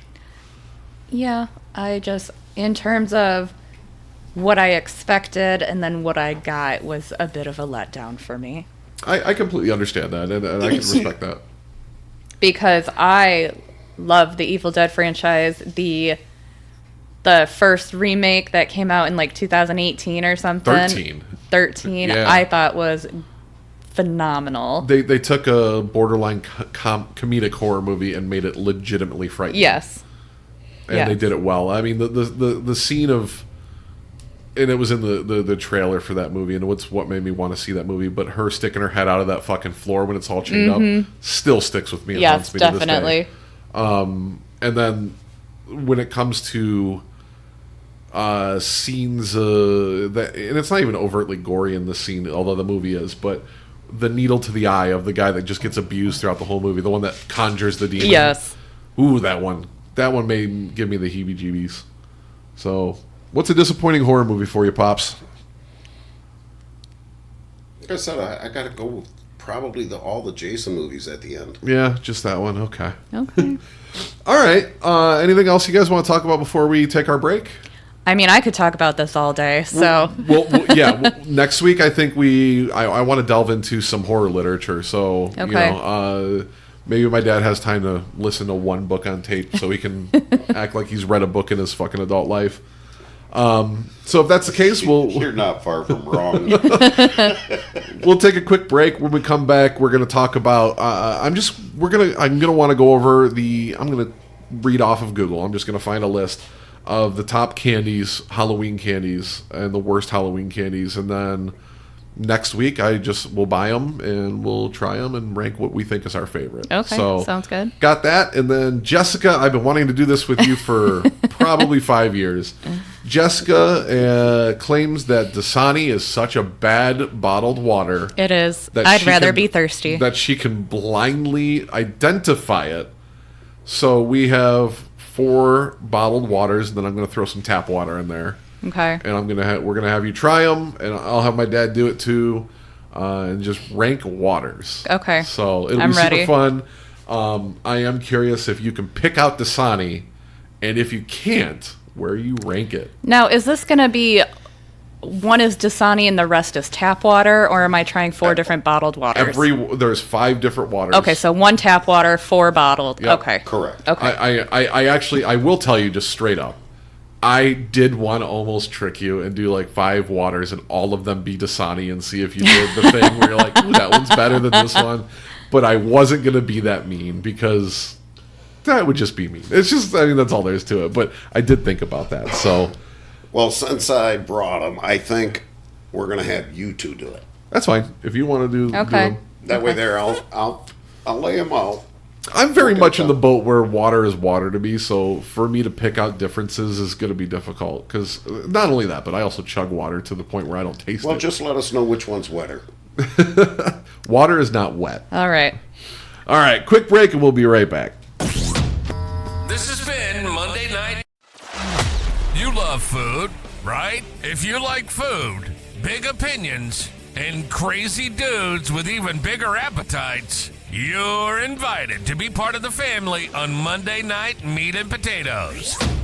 Join James, Fridge, and Tommy as they blind taste test the best and worst colas, barbecue sauce, peanut butters, everything, right down to those weird pickle-flavored snacks you see at the store, but you never buy because, we rank them, we review them, and we have a blast. And it's not just food. We talk movies, sports, personal stories, and whatever other madness is going on in the world. One thing's for sure, it's loud, fun, and funny. Come hang with us on Monday Night Meat and Potatoes. Find the show on Apple.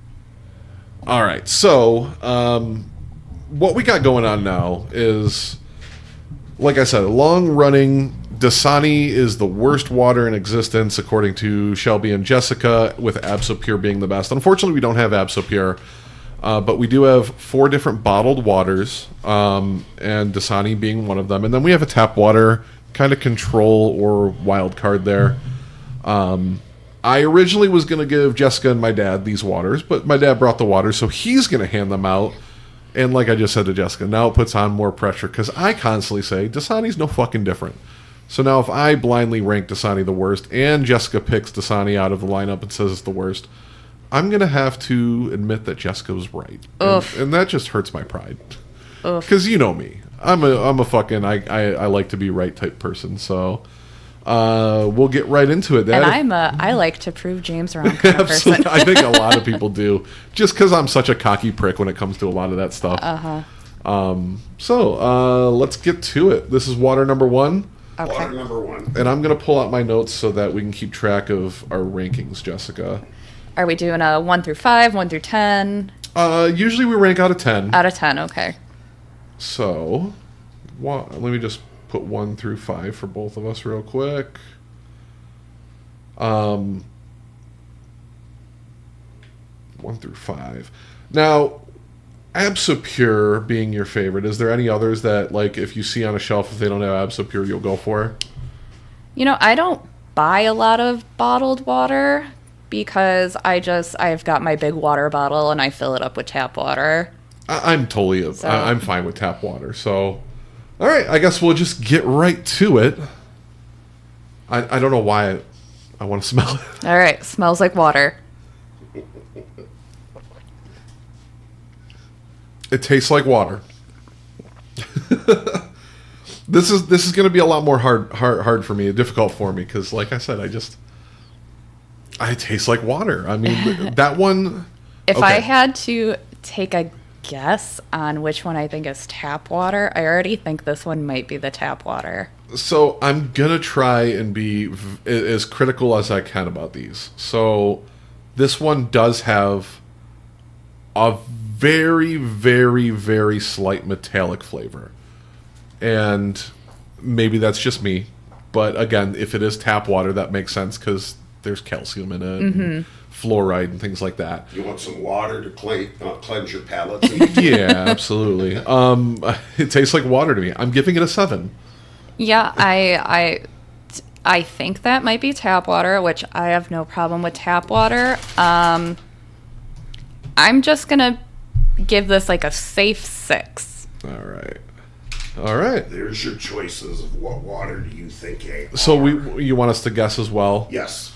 I'm gonna guess Costco because I have no fucking We clue. don't have Costco. We have Members, is that Sam's Club? Sam's. Okay.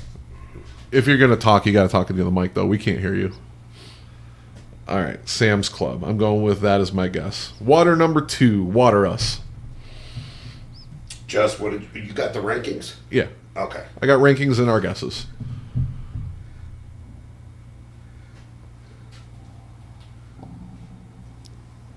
All right, number 2 coming in hot. I think this is the same exact water. Watch him blindly give Dasani for everyone.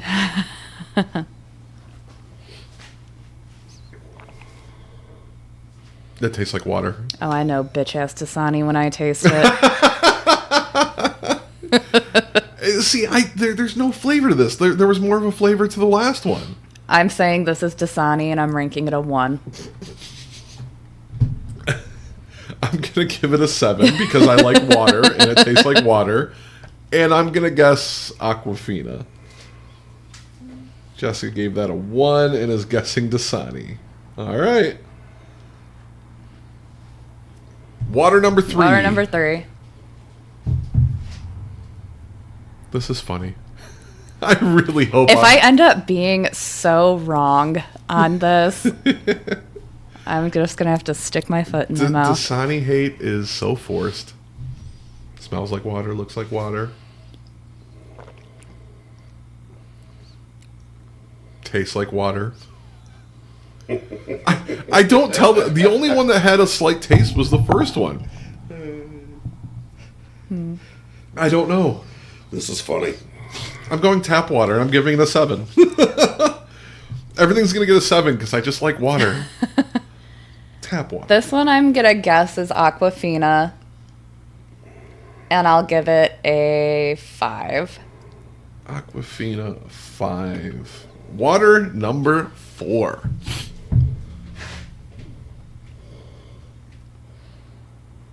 I also like that these aren't ice cold because I like to drink more of a room temperature water. I don't put ice in my drinks. You and Shelby are water twins. I want ice cold water certain times, but when I want to hydrate, I want like tap water temperature.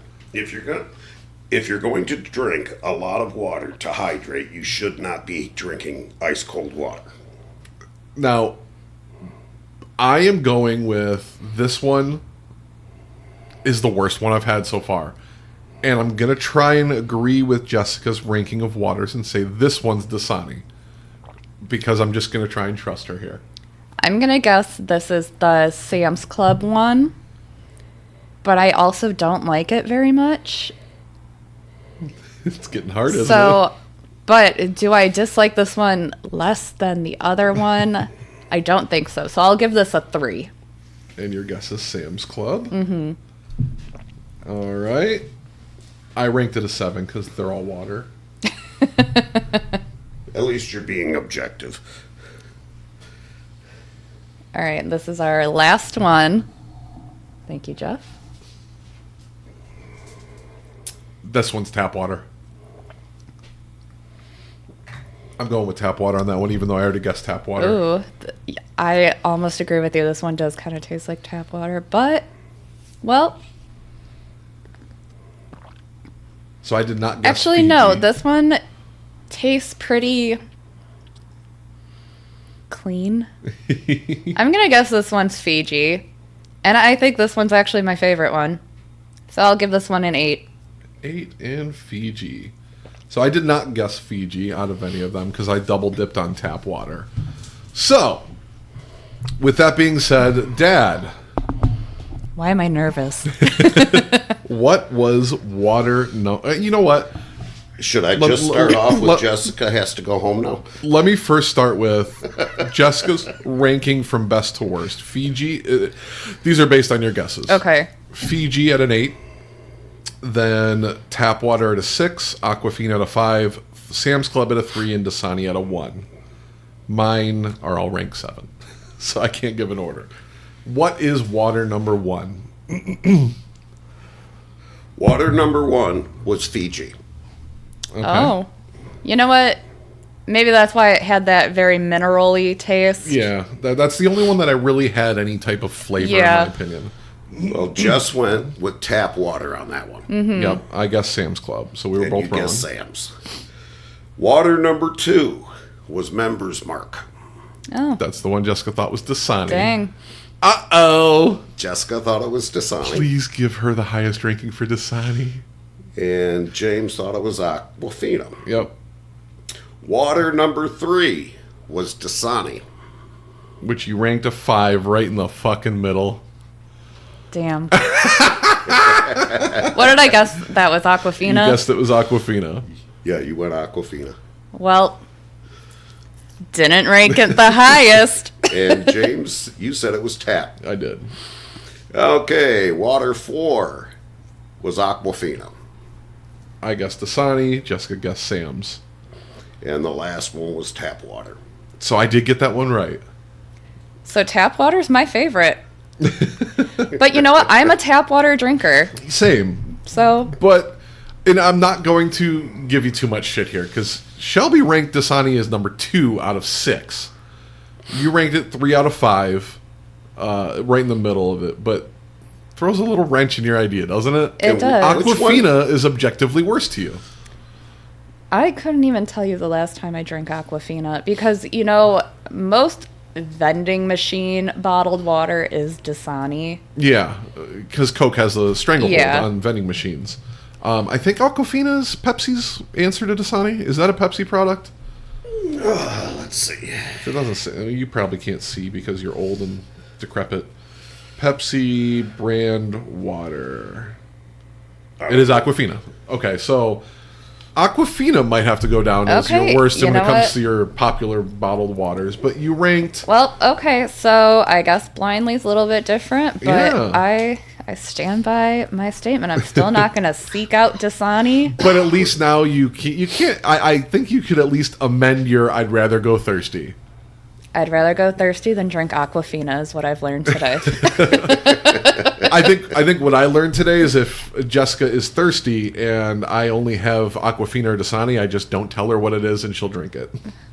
You know, at the end of the day, water is water. Yeah.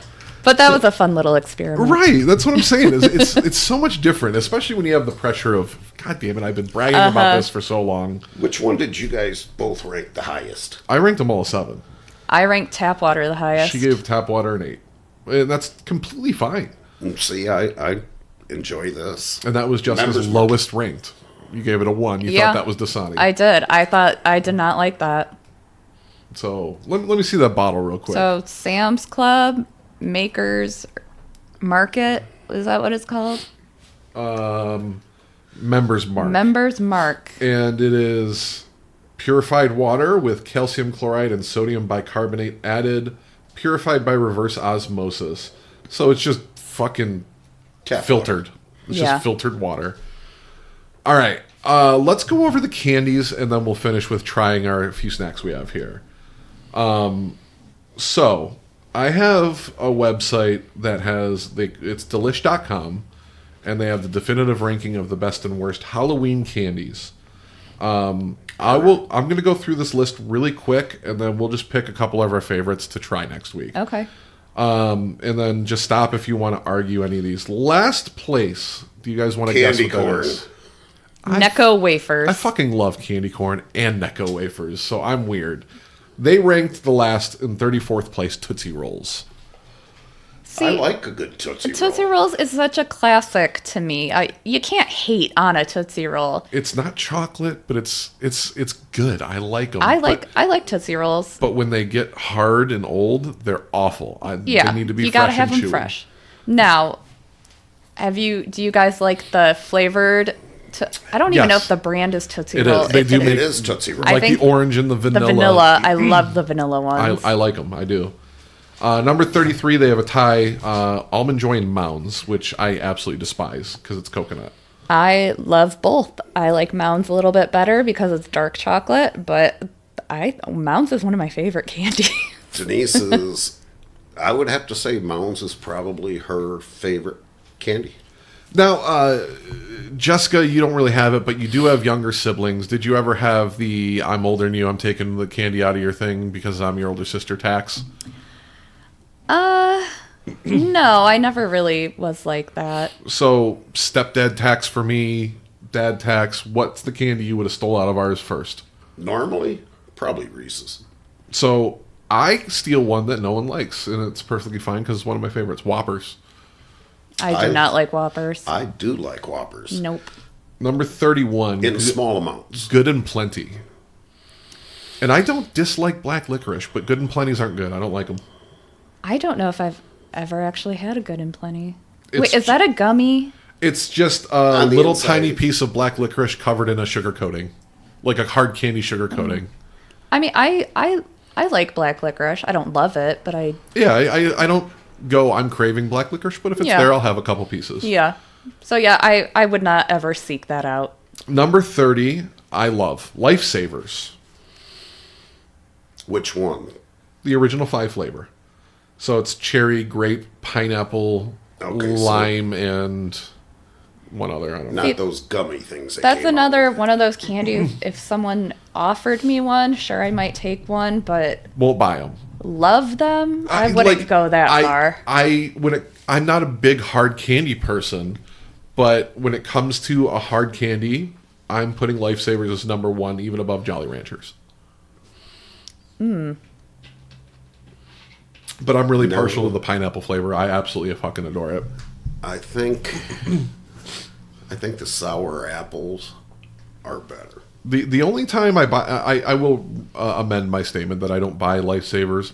Every Christmas they come out in the little Christmas book of like 5 rolls of Lifesavers, and when they go on clearance for $1 for 5 rolls, I do buy them. Number 29 is Twizzlers.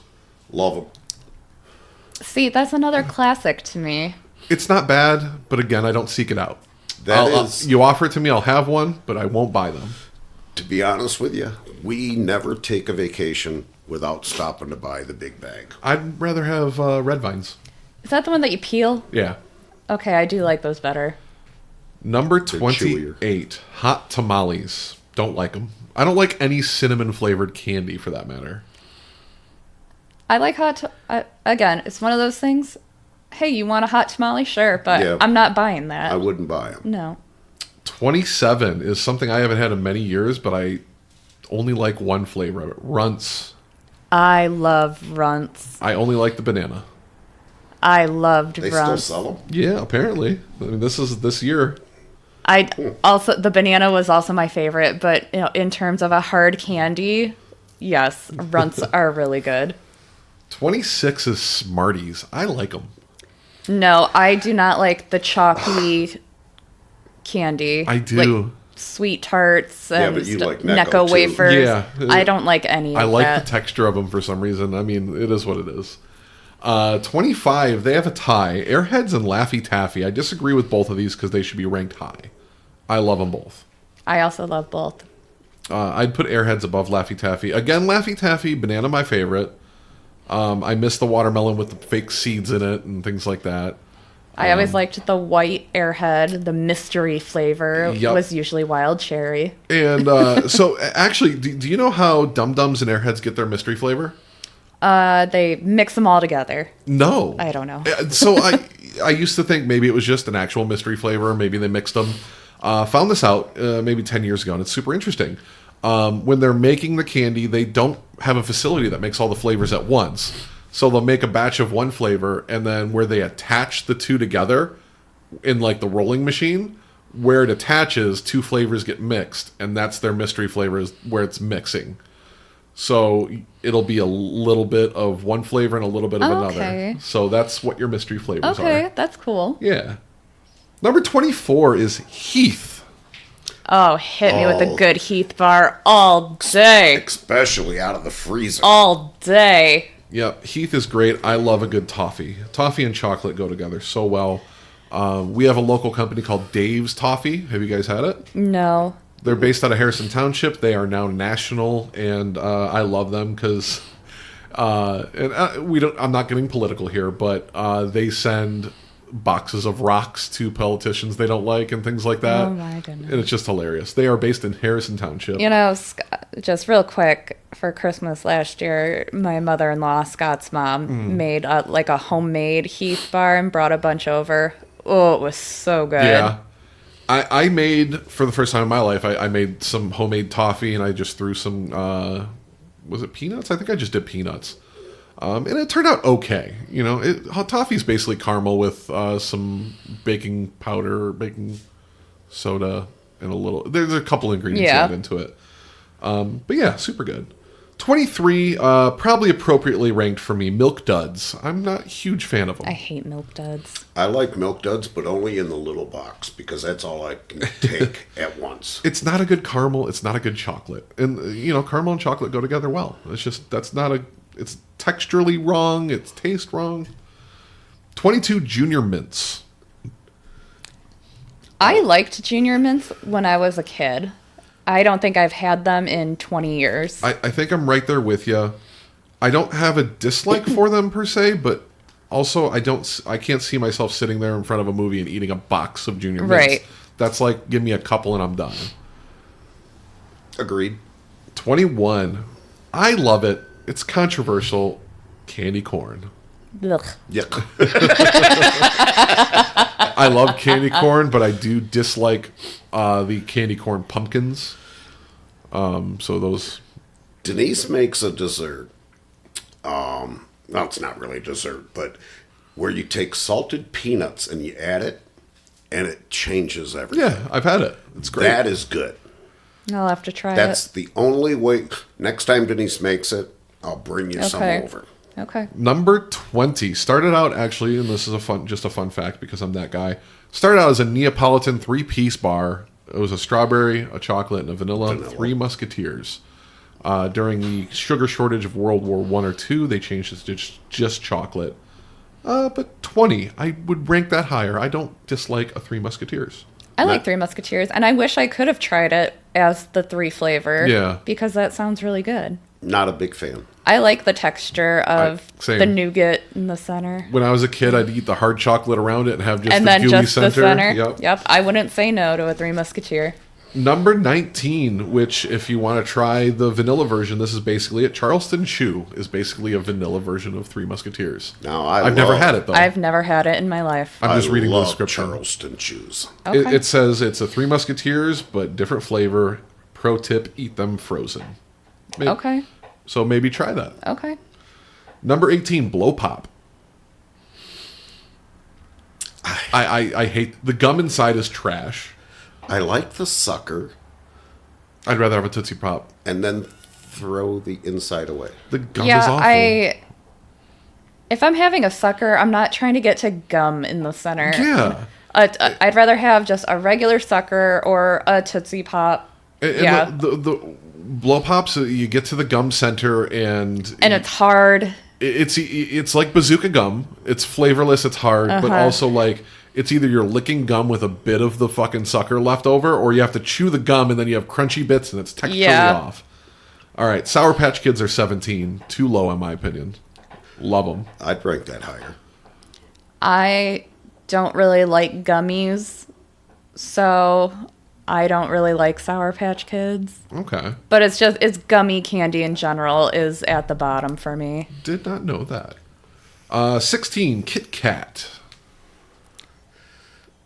I'd say that's appropriately. Appropriately Yeah, ranked. right. I'd put that, right in the middle. It's not my favorite. I don't dislike it. I'll eat them. I'll eat a Kit Kat. But if I'm getting a chocolate bar, there's better options. Yep. Number 15, one of my favorites, Whoppers. Hate Whoppers.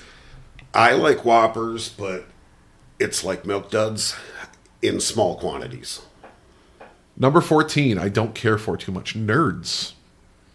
I like Eh. nerds. They're okay. I know, you're married to one. And I don't say that disrespectfully, I promise. We're all nerds here. Number 13, I'd rank it lower, Crunch Bar. Crunch bars don't do it for me. It's just boring in terms of Yeah. a candy.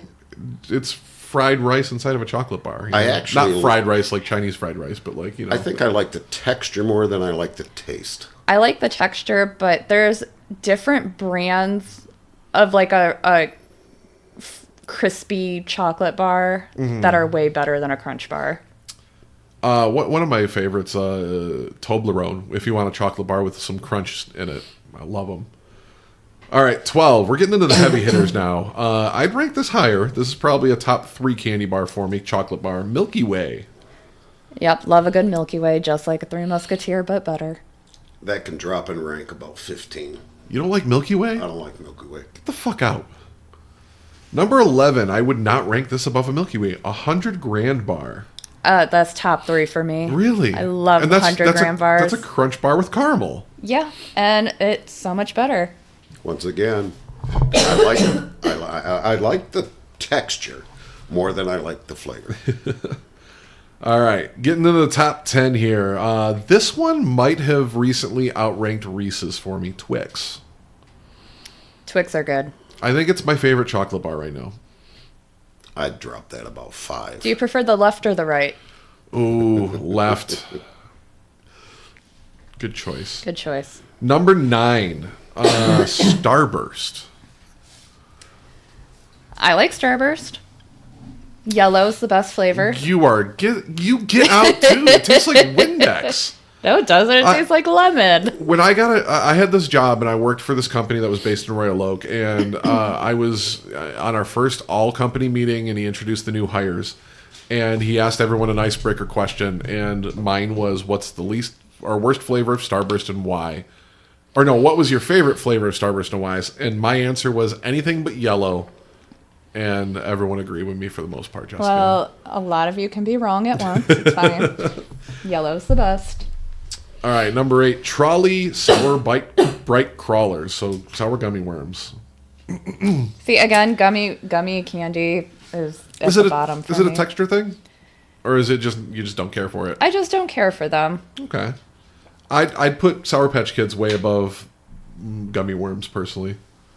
I pretty much love anything that's sour. So, yeah, I think I'd leave that right where it is. Number 7 should be ranked lower because the plain original flavor is not the best. M&M's.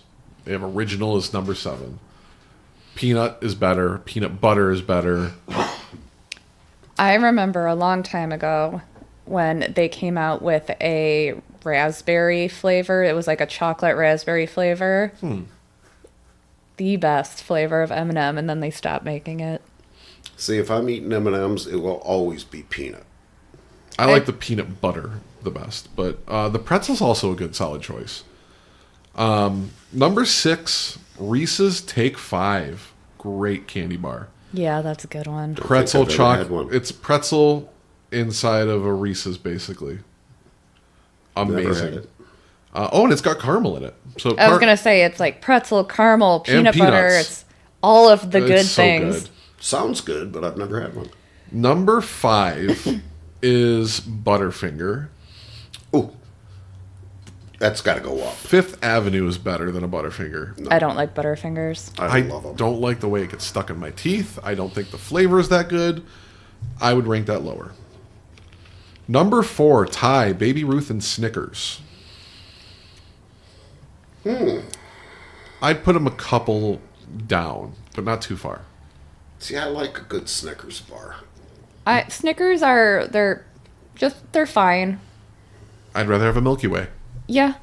Now, again, talking about discontinued flavors, Snickers came out with it was The called Rocky Road. Rocky Yep. Road. I have man, looked those are several good. times for you online since you told me that because I remember it and I want it too. I don't think they've come out with any new flavors lately. No. Now the Snickers ice cream bars, delicious. You see what's right there? A Snickers ice cream. I know we just finished them last week, and I was. You want to know true love? I gave my last one to Shelby. There was one left. What a sweet pea. Number She didn't offer to split. no, Why would she? but I had a vanilla ice cream sandwich, and I love those too. So, number 3, I don't agree with Skittles. Not a fan. I don't dislike them, but they'd be middle of the road, average. Not seeking them out. Skittles are kind of like M&Ms with me. Like the original red bag is fine, but some of their like specialty flavors, like the tropical ones or something, I would say are better. Number 2 is Reese's. You can't go wrong with a Reese's. Used to be my favorite. I think Twix outranks it, so I'm going to put it as my number 2 chocolate candy bar. Would you agree that the holiday shapes Absolutely. Yes. are better? Yes. Pumpkins, Christmas trees, Yep. Easter eggs, they are all the proportion of chocolate to peanut butter is way better. Yes. I think the Christmas tree is my favorite. I'm going with pumpkin. I'm gonna just go Easter egg. Yeah, we'll all be different. But like they came out with the Reese's Big Cup, which gets closer to the right proportions, so they're decent.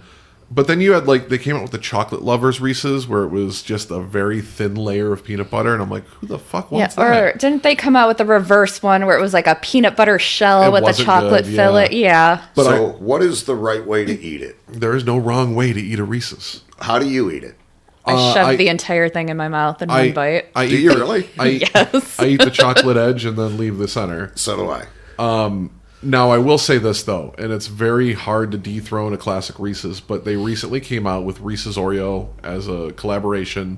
So they have Oreos that have like a Reese's flavored peanut butter cream, and then they have Reese's that have an Oreo cookie in the middle, and it is fucking fire. Okay, I'll have to try that. They are amazing. They might be my favorite, like, what's the word I'm looking for? Like, part-time special edition candy bar. Okay. So number 1, I'll have to let Shelby know when we go in, because this is her favorite candy. Nerds Gummy Cluster. Never had it. That's number 1. That's number 1 on this year's list. Honestly, I don't think I've ever had that. But There- again, I that have sounds like a gummy candy that I'm not gonna I have a seek out and try. 5-pound bag in the house, and I'll let you guys try one before you leave. I don't think I want to. That's fine. We there was a lot there. We don't even have to go over our favorites. Here's what we'll do: is we'll just next week everyone bring 3 of their favorites. All right. And we'll put them up against each other. For the sake of time, because we're running pretty long on our first one, how about we just do the Voodoo and the 7-Eleven Voodoo, and we'll save the other 2 for next week. Good enough for me. All right.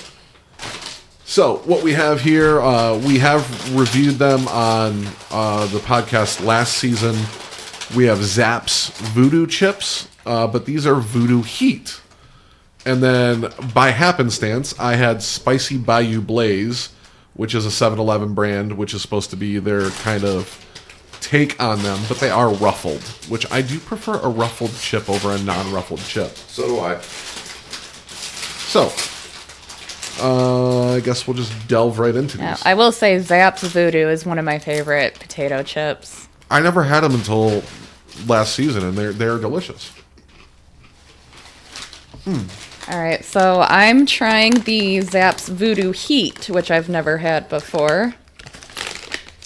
I don't know about the ones you're eating, but this one actually has some heat to it.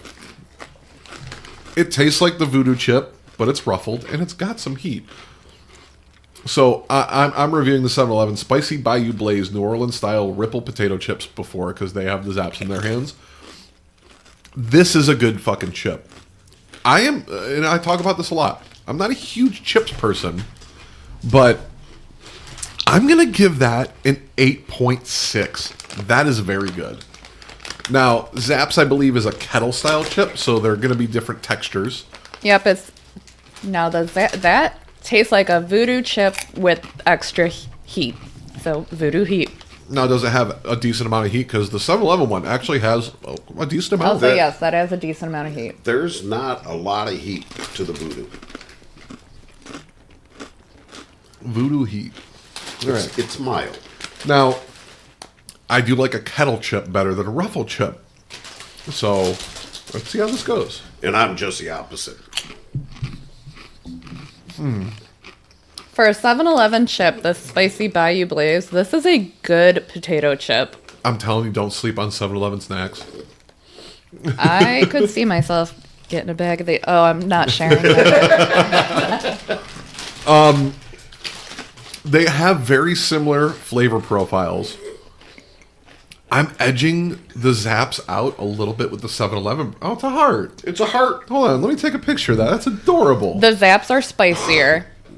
I would say there's more heat to that than the 7-Eleven one. I think they're about the same, but I think maybe because I had mine first and you had Zapp's first. Maybe. I don't know. But I am going to slightly edge out Zapp's with 7-Eleven. 7-Eleven I gave it 8.6. Zapp's I'm going to go with an 8.2. It's very close. Yeah, I agree with you. I love a good ruffle chip. So I think that gives 7-Eleven a little bit of the edge for me. Yeah, I will give... Actually, those are really good. I'm going to give 7-Eleven a 9 and Zapp's an 8. I'm going to agree with you. And I think the 7-Eleven has more bite. I think the 7-Eleven might be a little bit spicier, but again, it could also be how uniform the spice is on the chip. Yeah. There's various factors. They're probably the same. We've just tried them at different times. Yeah. So again, I'm gonna praise 7-Eleven brand, Yum brand, 7 Select. They have excellent snacks. I see you, 7-Eleven. Every chip I have brought to this podcast from 7-Eleven is ranked above a 7. So, they're like, do you like Funyuns? I love Funyuns. Love 'em. 7-Eleven's brand Funyuns are better, and that is hard to fucking say. Better? Yes. My dad even agreed. Okay. So Those are good. there you have it. Fucking great. I want another one. So thank you so much for listening to season 2, our opener for spooky season. Jessica and Jeff, thanks so much for being here. Once again, I'm James. I'm Jeff. And I'm Jessica. See you next week. JJ&J. You love Just thought food, of that. right? If you like food, big opinions. This has been Monday.